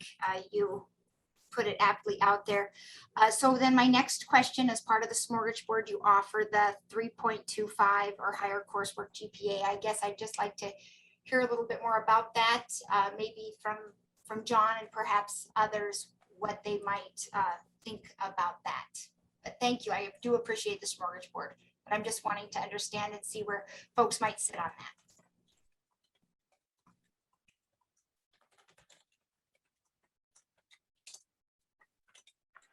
Well, it is in the MAC now, right? Like it is a piece, GPA. GPA is, I think if you saw in the literature around praxis that we looked at, oftentimes a stronger indicator of teacher quality than the praxis. So there's those pieces. John? Yeah, I was kind of headed the same direction you are. We currently use GPA as one of our measures of content knowledge assessment. Many of our programs have lower than a 3.25 currently. Many of the national accreditors go with 3.0 or higher. A 3.25, while I would not be in disagreement, it would diminish the number of candidates we have quite a bit, because it's substantially higher than what we currently have in many of our programs that range from 2.75 to 3.0. I think we still have a couple programs that might be down in the 2.5 range. I'm not arguing that that's the right number. Just that the higher we set that number, the more we're going to shorten that funnel of candidates that can come in. So just something to kind of think about. John, when you guys look at that GPA, this is Julie, is it for the overall transcript, if you will, or is it just for their EPP work? It's neither of those. It's only their content courses that they take. We aren't allowed to use any of their pedagogy courses. It's strictly content courses. So I think if we were looking at something that looked at more overall of what they do, I think those GPAs might increase a little bit. Because if we're looking at the education courses, typically they have a little bit higher grade level, which is one of the rationales why we didn't use those in the first place. But right now it's strictly that content coursework that we're using to evaluate. So, and I think just to add context to your question and some of the questions in the chat, the conversation in sort of identifying 3.25 was if it is to be a measure of competency / correlated with quality, it needed to be higher, being what the research says that it's qualified. And if a candidate did not meet that, then they have the other options to demonstrate, right? So if someone had struggles and wasn't able to keep their GPA up, but still has the ability, then they have the other option of the praxis, or they have the option of whatever else may exist in our smorgasbord. But having the GPA was meant to be higher to sort of have a correlation to quality. You don't have to use it. That's the thing.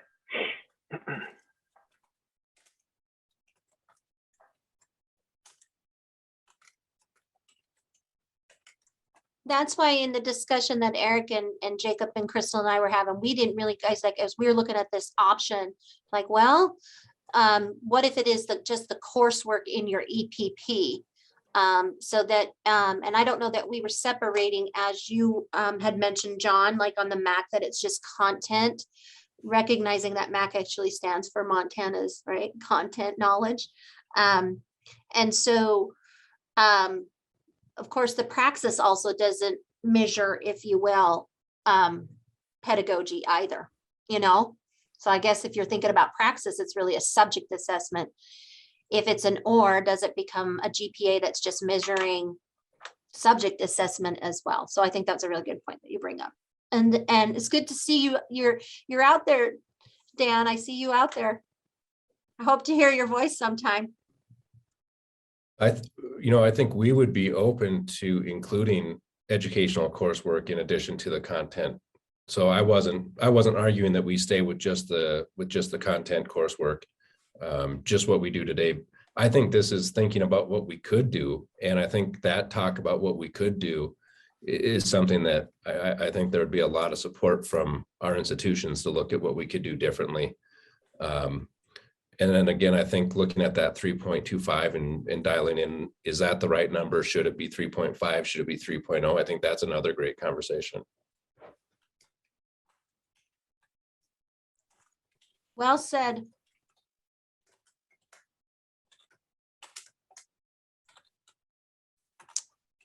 Any other thoughts on this smorgasbord or options? That was the green stuff that was kind of left hanging. We just didn't know where to go, you guys, between last meeting and today. So I think that's another special note there for us. We've got to really put some thinking there. Sounds Erica like there's has her hand some. up. Yep, Erica. I was just going to add, from my perspective, if it's good, you're going to show content, having a higher GPA of 3.25, I think would be, if you're showing that you can master that material, that's important to have a higher GPA, because then it also, if you have the option, then if you can't master that, to show that you're proficient in through the praxis, having both of those is a really nice, I think, mix of it together.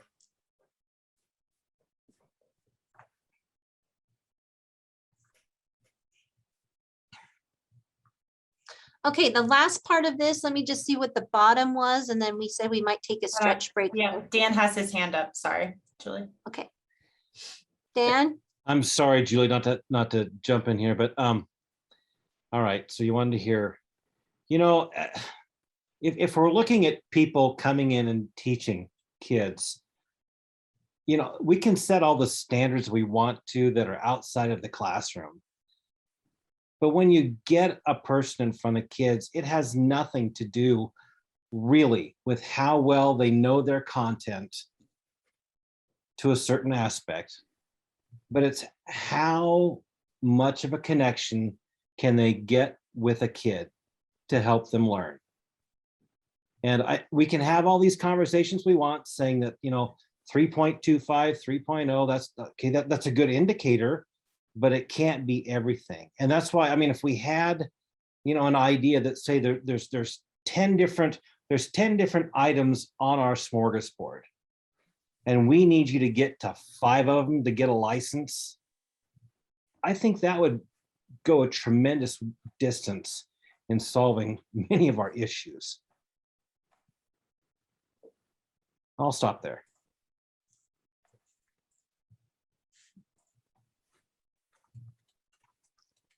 Okay, Crystal or Eric, can you just scroll down to the bottom of this piece here? Just because I think we did the that piece. We're into 412. Can I just see the bottom of 410? Sorry.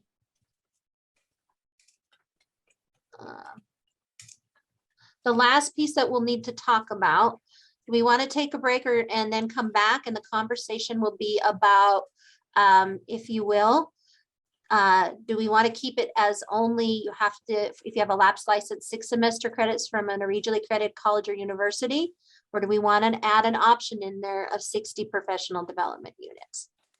How about a stretch break for 5 minutes? Yes? Okay, you guys, be back in 5. That's where we'll open up. Thank you for the great discussion.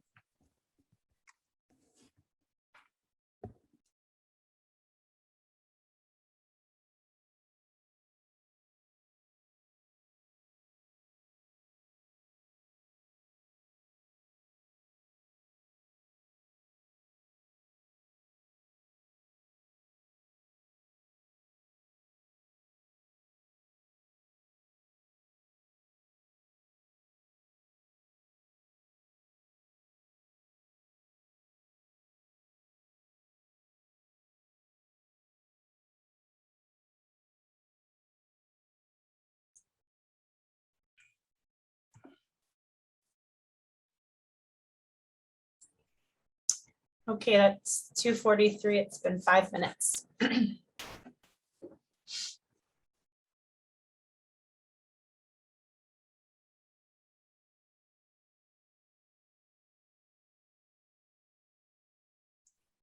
think Julie left us with the question around adding renewal unit. Yep. So Jacob, let's just kind of start there, I guess. And then I would like to then kind of preview some of the other stuff, but we're really getting to the heart of it. This is the last big pillar, and then I think we can get to some other elements. Okay, so where are we at? What do we think? You can reinstate your license with 6 semester credits at a college university by itself. You could do either 6 semester credits and 60 renewal units. That's the option there. Or you could do a combo. You can do 3 credits and some renewal units, or 2 credits. Thoughts?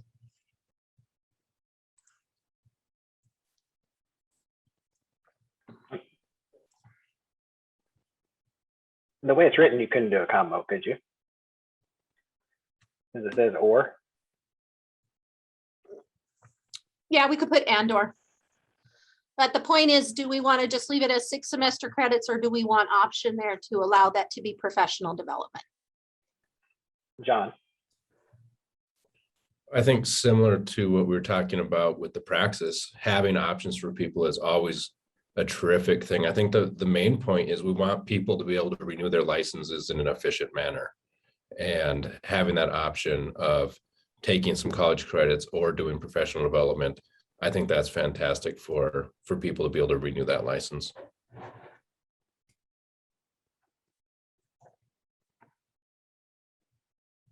Okay. It's sounding good. Anyone want to argue the counterpoint? And that's just if you let the lapse. This is really, we're talking about a license that someone let lapse, right? Not a renewal, but a reinstatement. Correct.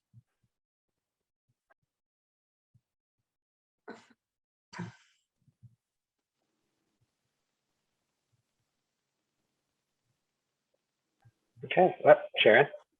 Do we just want to add in there or the combination thereof? I'm not sure how that's easily worded, but right now it suggests either one or the other. Mm-hmm. Mm-hmm. Okay.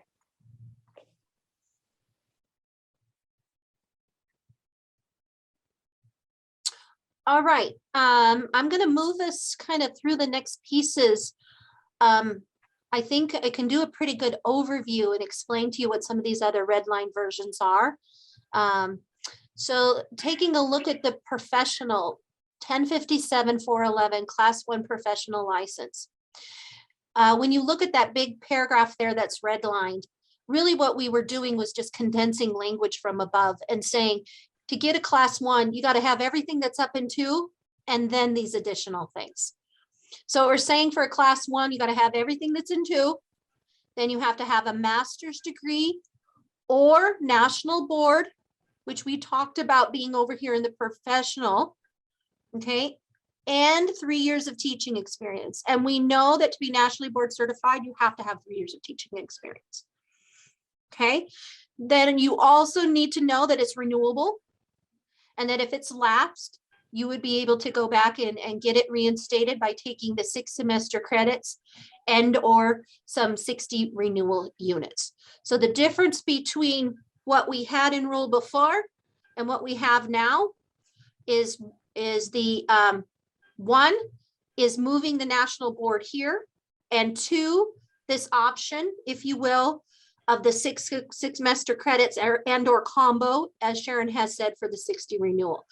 That piece up there in yellow is not a change. It's just simplification of language, if you will.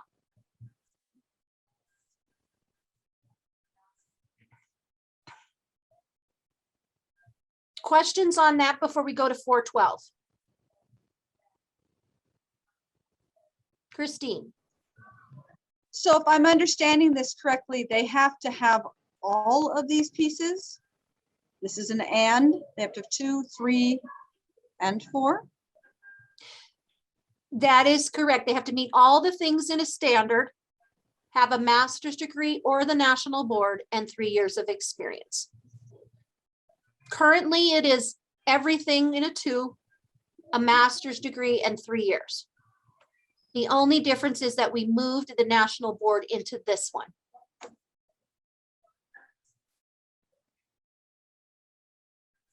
Okay, I'm going to move us to 412.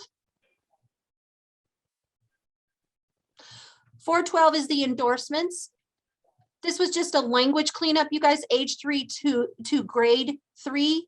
We just put it as P3, preschool to 3, which is what it's known as. Okay, going down.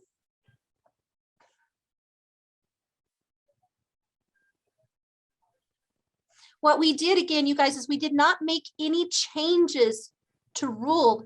This is just trying to simplify some of the language to say, rather than having P3, K8, 4-8, and 512 all separate, we put it as to get those and put that all up in 5 together. You need to have that endorsement verified that you've earned that particular endorsement from your EPP and had supervised teaching experience. Rather than it just saying, and for this one, and for this one, and for this one.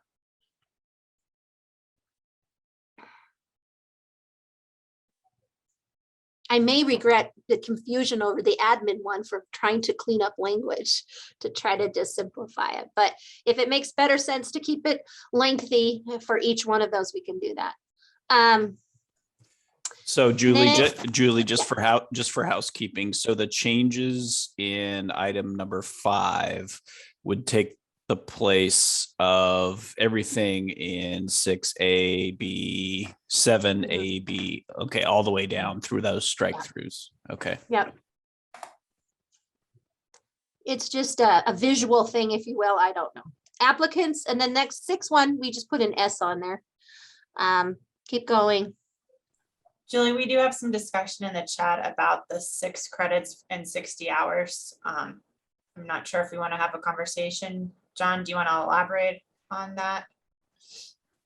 Yeah, I was just pointing out there's a really big difference in a person's cost and time between 60 hours and 6 credits.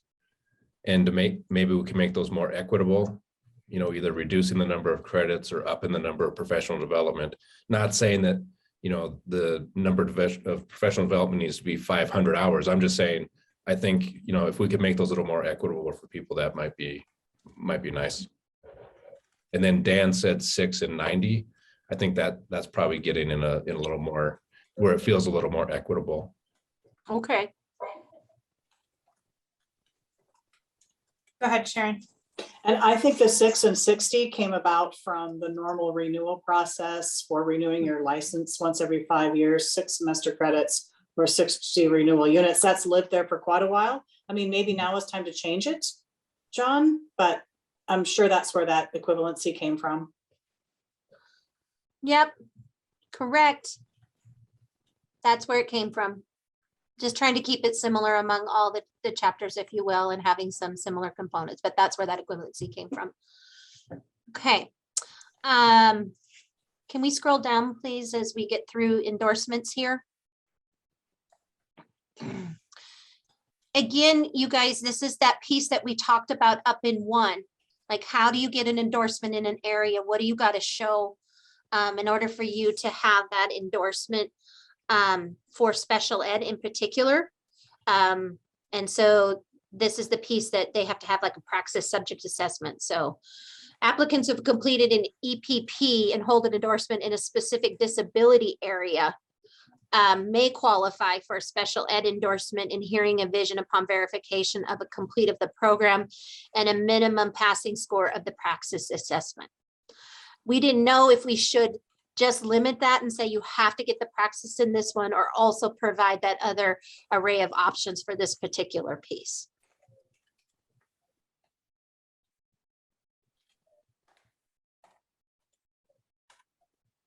Okay, so looking you guys at 412, there was just some, if you will, cosmetic work done to condense some of the language into 1. And then we took a look at being sure that age 3 to 3 was renamed as P3. And we have a comment in the chat from Christy Steinberg that school psych is listed here in 412, but is not a teaching endorsement on the class 1 or 2 license.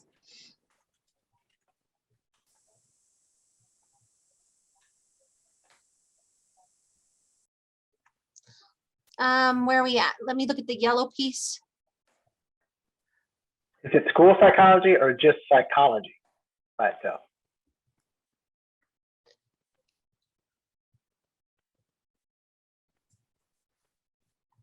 Can you hold on a second here. Special ed hearing, special ed. School counseling, psychology.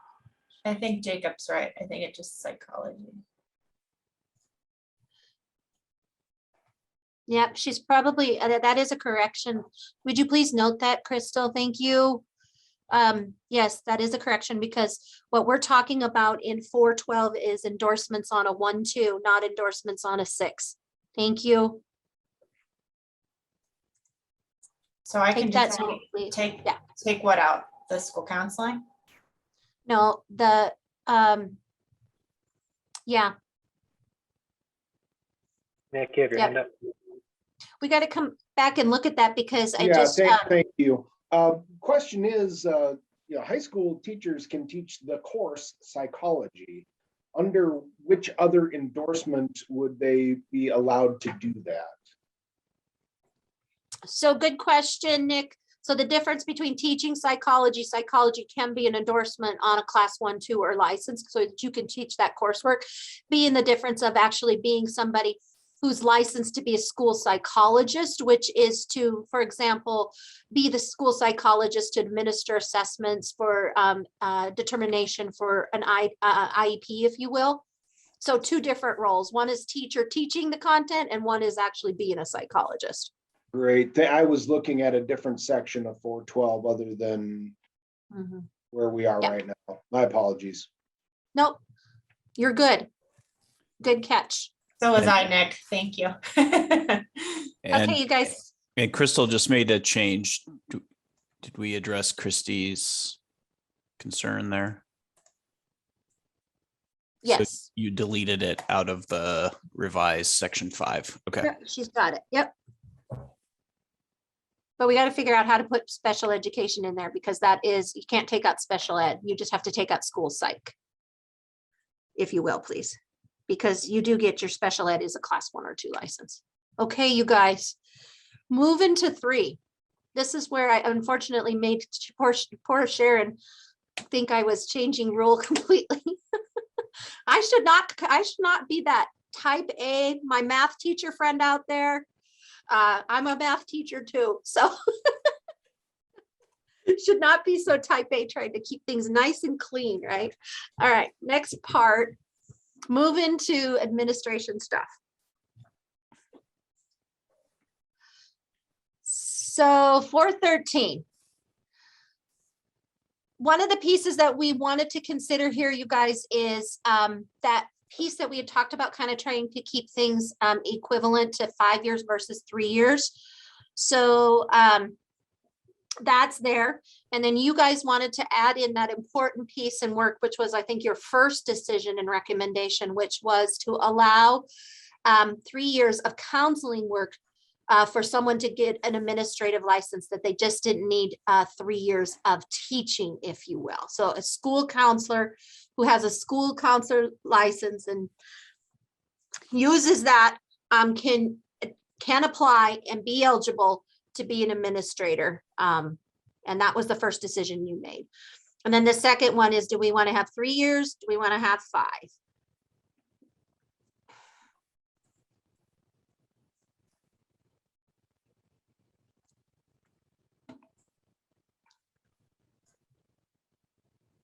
Okay, Erica's saying maybe 3.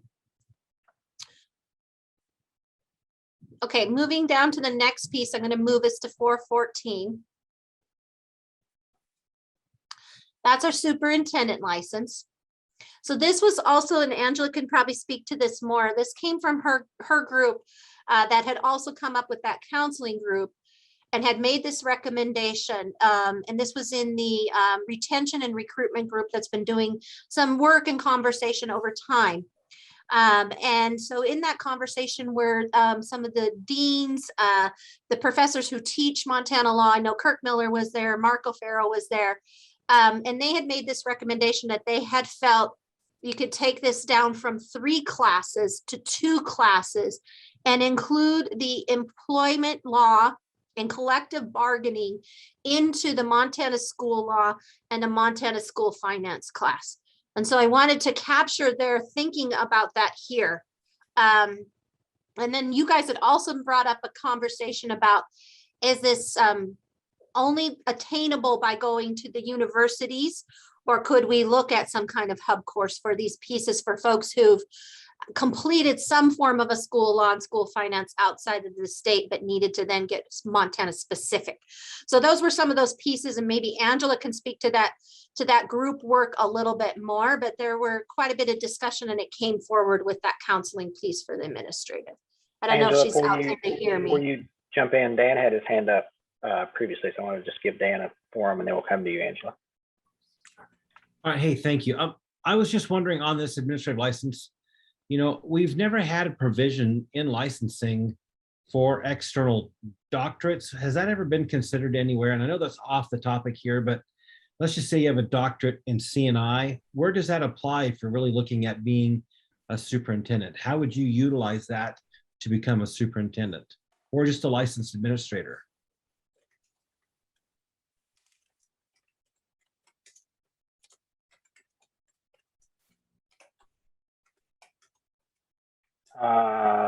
Angela, can I go to John? Has a response, I think, to Dan. Is that okay? John, do you have a response to Dan? Yeah, I think whatever degree someone would bring in gets looked at compared to the standards that have to be met. And throughout a transcript analysis, it is similar to what we talked about with out-of-state teachers coming in. You'd have to do that analysis of what was in their program if it was in C&I and how does it meet the standards that are required to be an administrator in Montana. Okay, right. And so pretty much the same standards applying, but not the same structures or pathways. I mean, let's take a look at Michael Bennett and DPS. I mean, this is a man that didn't even have any school experience and yet became a very successful leader at Denver Public Schools as their superintendent. So now, of course, there is no licensure requirement in Colorado for a superintendent like we have in Montana. But are we applying some of the same ideas to this as far as executive leadership as we've applied to the smorgasbord idea for our teachers?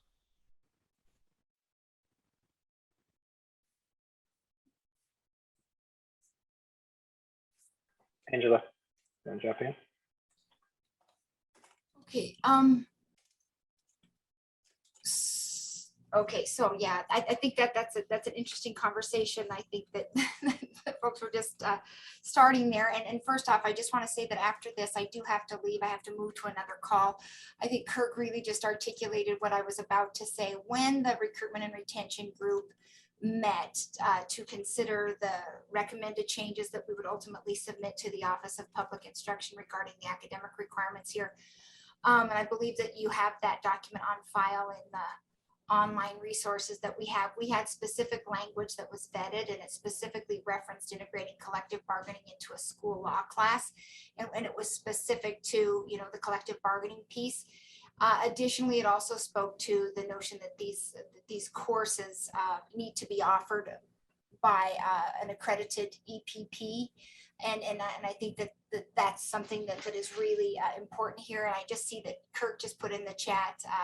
I think the same thing that I just said here. I think that we have language in that document if you'd want to reference that. And then I guess I would just point to the fact that I think that it needs to be, these are courses that need to be taught by folks at the graduate level by an accredited EPP. So I would just close with that. Thanks. Thanks for that opportunity to point to that good work. And thanks, Kirk.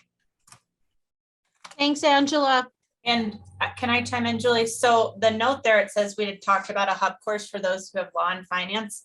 That isn't to replace taking the course. That is for those who come with, say, a law course or school finance, but not the Montana one. So what I'm asking is, say I came from Pennsylvania and I took finance and law, but it's not specific to Montana. Are we asking those people to go back to school to take the coursework again? Yeah. And then specific to Montana, or could we offer the option? I'm talking, or could we offer the option of having them do some sort of Montana work without having to retake the courses and go back to school? That's what that note's about, not to just offer the course on the hub, Angela. John? I spoke about this issue specifically with Tina Verslin, who runs our administrative program here at MSU.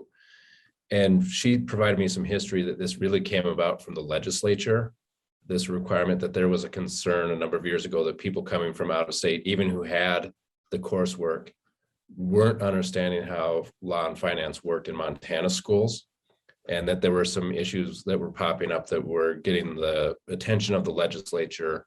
And so they specifically wanted this to be a Montana specific course. So it might be something to kind of keep in the back of your mind that this one came from an outside perspective of the legislators, that there was an issue rampant in the schools that they were trying to avoid. Rampant maybe isn't the right word. I'm sorry I used that word. No, thanks, John. Okay. All right, so that's a good note there. You guys, we did have some situations with the Dr. Ruff, who teaches the Montana law course, couldn't get his license because there was no way for him to get credit for that. So he was going to have to take his own course. So we did do an unusual case. So I don't know if this should live here in D or not, in terms of, can someone who teaches Montana school law or Montana school finance or some of the courses actually get credit for that rather than having to take it? So that's what that is there. I'll just leave that hanging there. I don't know, we need to go into deep to that. We could take it out, but that's kind of what's happening there.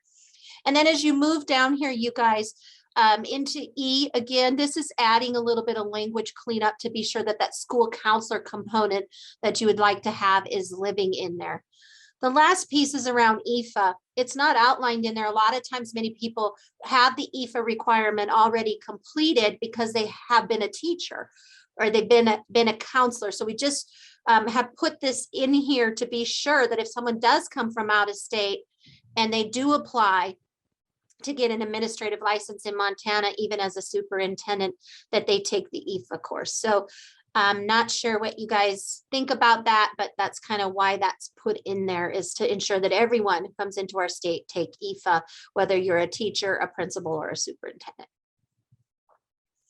Diane, to you, and then Sharon. Actually, I'm sorry, Sharon has had her hand up for a while now, and I was just waiting until you were done, Julie. Sorry. Thank you. Sorry, Sharon. That's okay. And I might end up repeating something that was already addressed, but I just wanted, and I see that Angela took off already, but so maybe John, you can help me out with this. But at one point, I know that our superintendents had said that what's mostly in the law course was special education law, which, so our superintendents coming to us from another state had already had.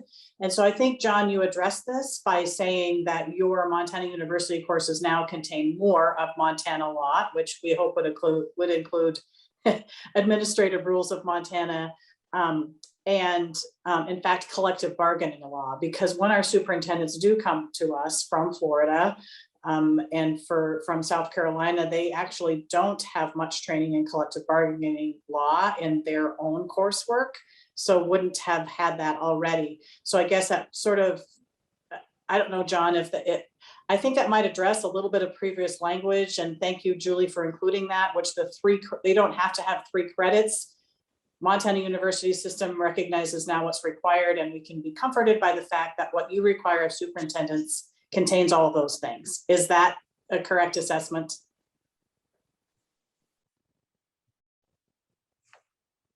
John, I think you're shaking your head, but I'm not sure. Can you affirm that? Yes. Okay.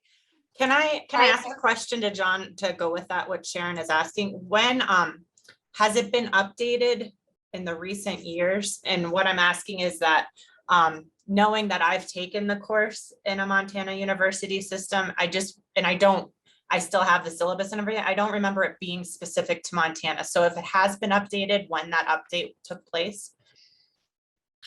We'd have to ask the faculty specifically on when those program changes were made.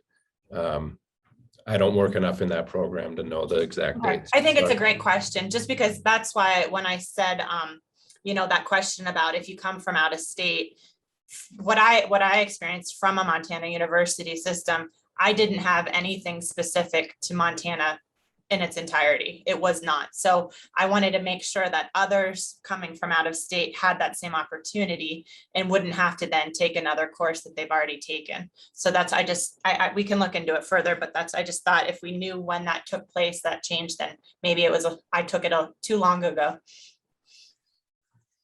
Diane, I know you have your hand up. Thanks, I'll be fast. I think I've had the privilege of attending some of the courses for administrators, and I have seen the school finance information specific to Montana, so I know it does exist. And I just want to emphasize the points that have been made already about collective bargaining in Montana.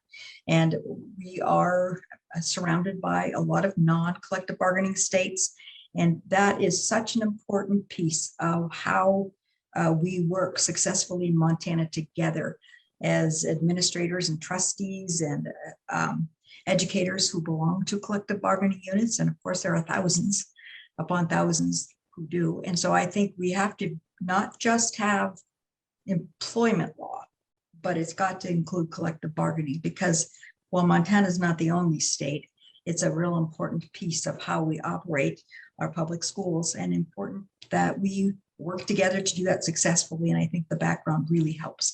So go back to the language that was proposed by the Recruitment and Retention Task Force. Thank you. Perfect. Thank you, Diane. Okay, so I want to get down to the bottom of this. I'm looking at the clock, you guys, and I want to preview kind of what's in some of these and maybe not necessarily get too deep into it, because I'm imagining that we're not going to end here today, because we haven't made any recommendations. So we're going to have to kind of process here at the end about reaching back out to McCall, figuring out how we can get back together and get this down to that piece here. Kirk has a question really quick before we move on there. Can he make public comment?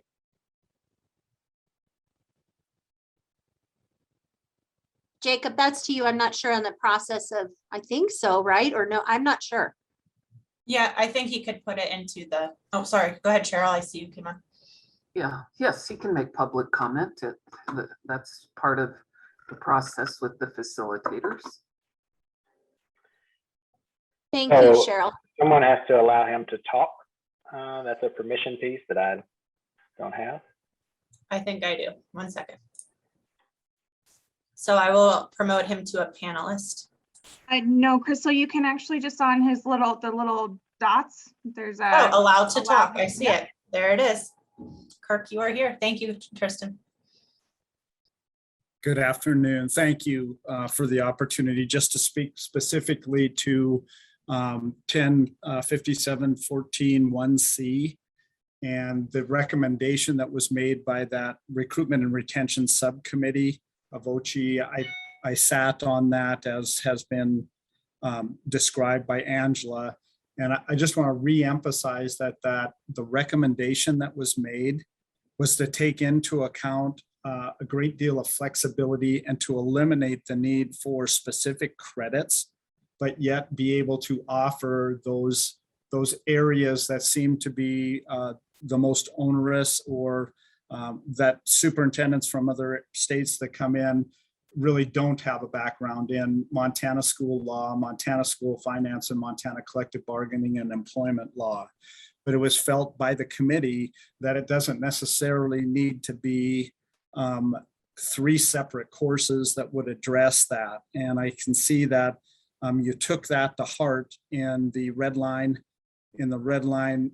action that you took there, but in doing the process of redlining that, we missed a key element that's there, in that the language in the recommendation actually for 1C says that the Montana Educator Preparation Program requirements determine how they would offer meeting the need for school law, school finance, and collective bargaining and employment law, and that could be done, maybe in 2 courses, maybe even in 1 course, depending upon how that EPP would want to be able to offer it.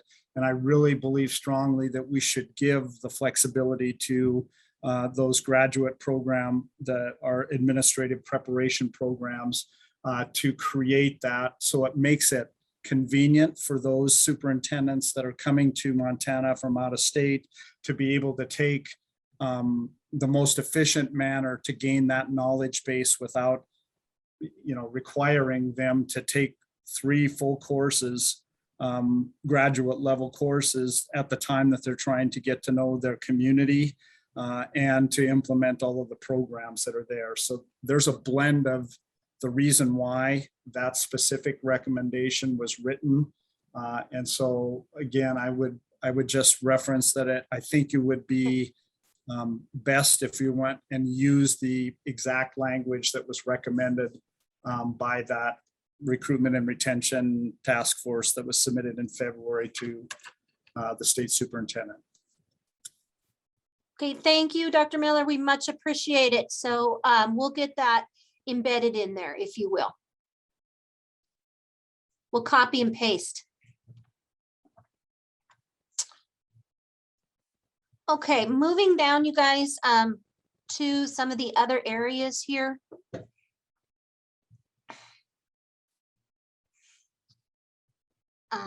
Here we go.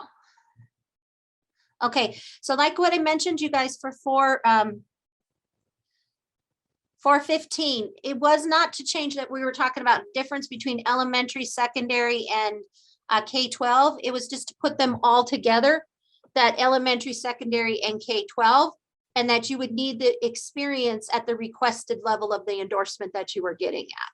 So we could leave it as it is and have more pages and more words, but it certainly isn't a change of content, if you will. But that's word kind of cosmetic stuff, not necessarily what I think we need to spend our time on. Okay, keep going down, because I want to preview a couple of other key elements here. This is just doing that school counseling piece again into the supervisor endorsement, into the special education endorsement. You see just some wordsmithing. Again, it's not any changes there. So CTE on 420. Julie, what about C for 419? Yeah, that was just a question around like, do we keep it what we've been talking about for 3 years and that pattern of 3 years throughout, or do we keep this as 5 years? 3 years experience teaching or 3 years experience in accredited school setting of a fully licensed and assigned service provider, or do we keep that as 5? So we can leave that there as a question mark, if you will. But I wanted to talk about CTE because there's been a lot of outside feedback coming in for the group to consider. So I just want to share that with you to put that in your think tank before we leave today, is to take a look at class 4. There have been some recommendations from people in the field to take a look at adding to the 4B. Now a CTE license, you guys, there's 3 tiers to it. 4A, you have a teaching degree. 4B, you have a bachelor's degree, but don't necessarily have the teaching component. And then 4C is an individual who has at least a high school diploma or high school equivalency. So part of the consideration has to consider for 4B an equivalent of almost an associate's or apprenticeship program, which is somewhere between what is a bachelor's degree and or the high school diploma. So that was the first recommendation that I want you to consider. We were looking at down at 4A, that's embedding that mentorship piece for our CTE teachers as well, not just our standard 1 professional teachers or 2 standard teachers. So that's that piece there to notice. There was also a recommendation for the safety and teacher liability, that it not just be any safety liability, but also include within that safety liability OSHA 10 certification. So that's another recommendation to consider. Keep going. The next piece was around, and I need more detail to kind of really understand this, you guys, but there was a conversation that the agricultural business be kind of separated and allow it to also not have just the business piece, but agriculture. So you need to kind of dig into that a little bit more. And then I think the biggest recommendation is around reducing it from a minimum of 10,000 hours to 5,000 hours of documented work for the 4B and 4C. We did do research with a lot of other states, which ranges from about 2,000 hours to at the top 10,000. Montana's on the high end at 10,000 there. We did take a look at kind of equivalency when we say, what does 3 years of skill experience work like if you're doing 8 hours a day for 229 work days a year? It's closer around the 5,000. So that's another consideration for CTE when we walk away today to think about. Do we add to CTE the option for apprenticeship associate's degree? Where does it live? And then is it worth taking a look at reducing the 10,000 hours to the 5,000? And then a little bit of information about what we're looking at for that agriculture. So then into next section. I know I'm moving quick, but I really want to get to some of this to preview so then we could figure out what we're doing. This is all about that provisional license. We spent some time there. So I'm going to move past 5 for a moment.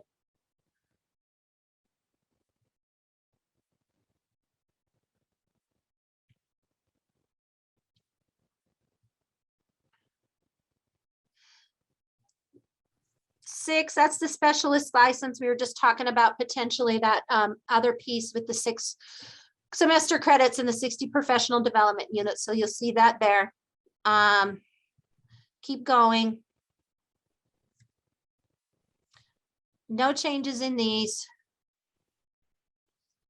Dual enrollment. This is a piece that we need to also consider. So we really have you guys not spend any time on a class 4 teacher license for CTE, nor have we really gone into depth around the class 8 dual credit faculty license. There's been a lot of conversation about this ever since Bertolio's bill got passed and put into law on July 1st.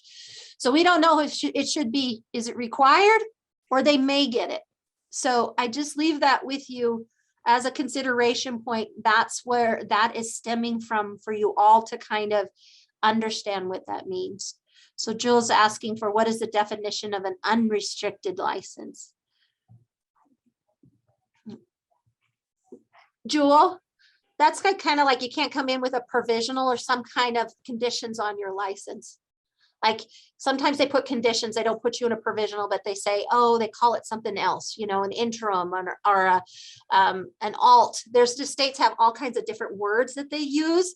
That means that it's not a standard license in our language. So that's all of that piece. A couple of other areas that I want to call your attention to are to really take a look at rule in chapter 2. And that is because of that definition that we're talking about for the 6 credits and the 60 semester units. There's also a piece in there about, do we want to have people just get their background check one time for however long they own their license or not? So that's just a consideration. And then I think in 2, it's towards the bottom. We did have from the feedback group, and we did have some conversation about reciprocity for military spouses. So take a look at that. And then foreign transcript, we really just didn't have anything in here that talks about that for a foreign transcript. There's a couple of other places, things you have to do. You just don't submit your transcript. It has to be evaluated to determine the equivalency to a Montana EPP or a US EPP. So don't know if that's really needed or not, if that's just a processing thing, but we don't have it in rule anywhere. Chapter 1, you're definitely going to want to take a look at definitions. Chapter 3, you're going to want to take a look at endorsements. Jewel, your emergency authorization. So here's where I think what you want to think about for your emergency authorization, and she brought this up to us, okay? So 1057-107 after the definitions. What you see right away, it says in accordance with 10.4.111 MCA. District administrators may exhaust, and it goes on and explains. And it says that the following requirements must be met to ensure this consideration. And so that code is leading, you have to connect this to the code because the code is authorizing in it. It's saying that these are sets forward the requirements that the Board of Public Ed can determine. What we've talked about for emergency authorization, you guys, is down here on number 2. We did include the MCA there so that you could see what it's talking about, because it does say that it can be renewed in accordance with the Board of Public Ed policies. So if the Board of Public Ed policies say it can be renewed, then it can be renewed. If it says it can't be, it can't be. The question becomes, how many emergency authorizations can a school district be granted for an individual if it's the same individual for 3-4 times in a row? Is it still an emergency? At what point is it no longer an emergency? And it's almost something other than that. So I think that's the question. And I didn't know, Jewel, if you wanted to add anything to that of what would help people to kind of dig in and investigate this a little bit further. Well, thank you very much for collecting the data and putting it in the Google box to look at. I see that there are 3 school districts who are on year 4. So I'm just wondering if it even warrants putting this language in there. And again, if it isn't becoming more regulatory instead of providing opportunities. Julie, can I chime in a minute? Because I worked all morning on emergency authorizations. Something to add to it. I am noticing some districts are actually saying on the form, and they shouldn't qualify for it, that they didn't post the job because they liked how the person in the emergency role is doing.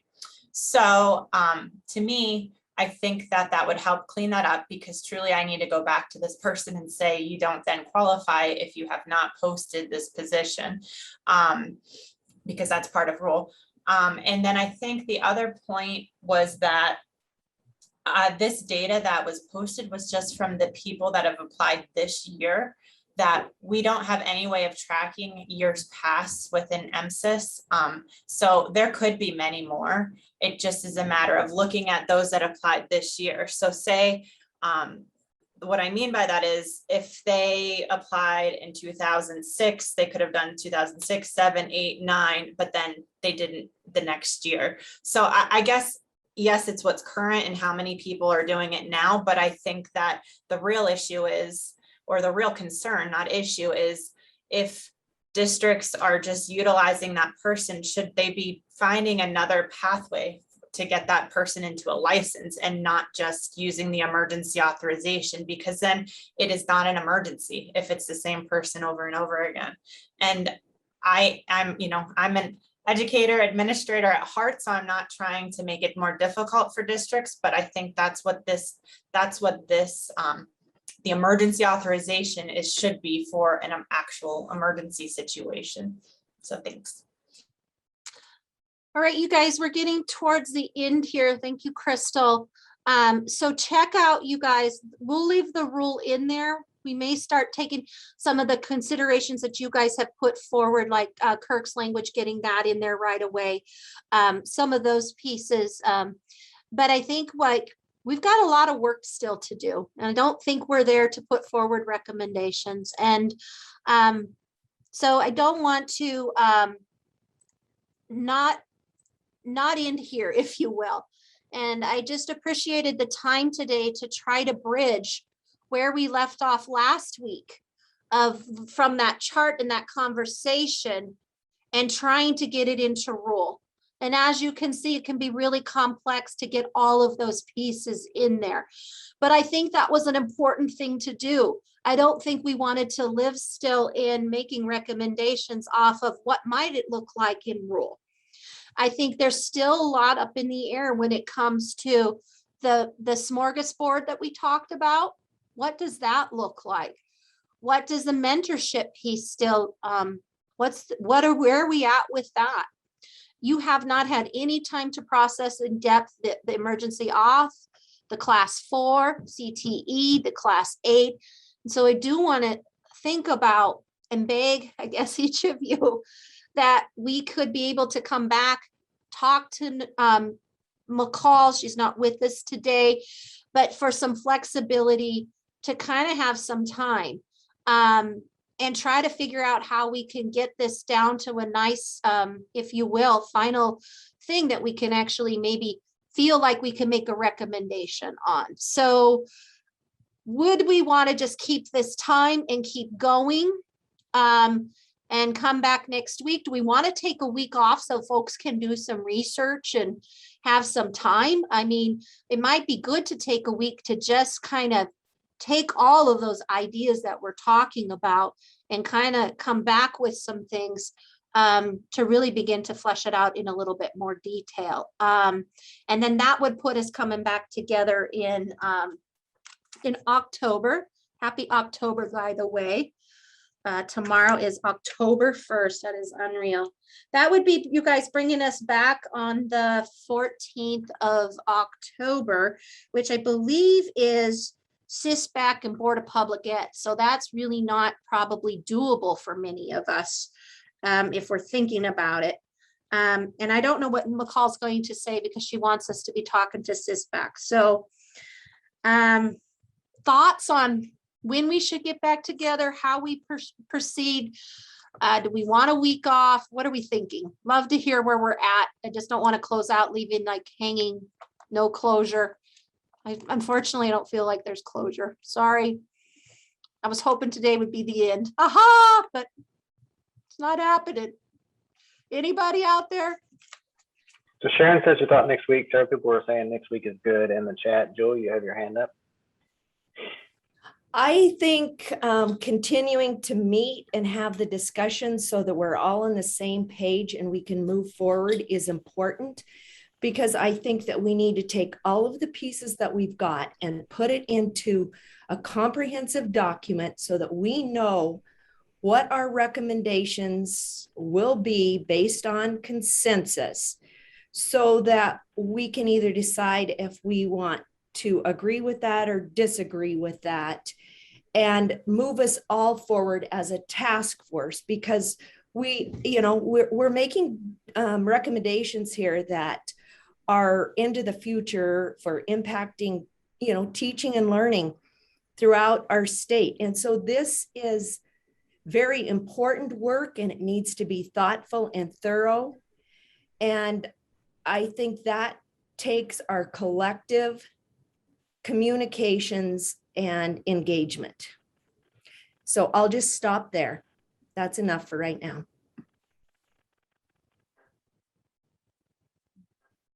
We see quite a bit of comment there in the box. So then let's make this proposal. Let's keep us on for next week. We'll do our time. Do we want to do just the 1 to 2:30? Or do we want to do the 1 to 2 to 3:30? I guess would be the question. And then I think Jewel will take that tracker, get that baby up to date so that we have that ready to go in there, and take a lot of the notes that Eric has taken as well, and be sure that we are capturing that in there of where did we take any action or not take any action to date, to be sure it's really crystal clear. And then we just keep working and move into next week on fleshing out some more of this. Yes?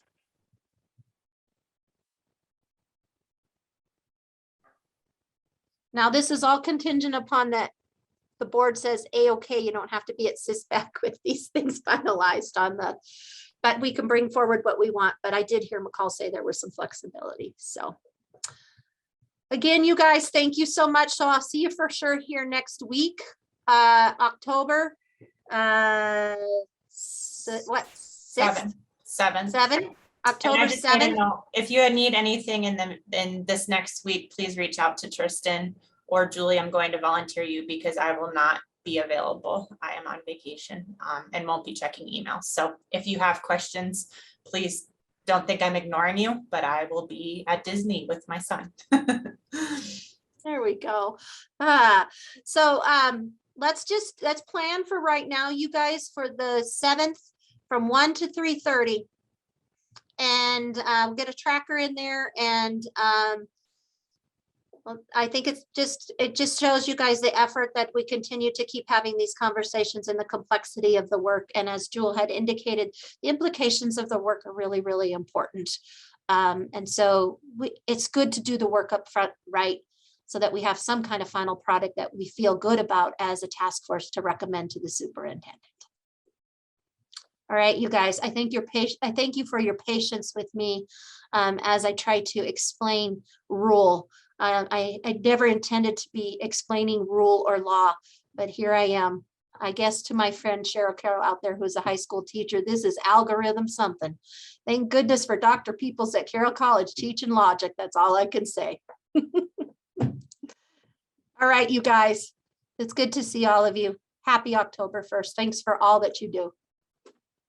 Thank you all very much for everything you're doing. See everyone later. Have fun, Crystal.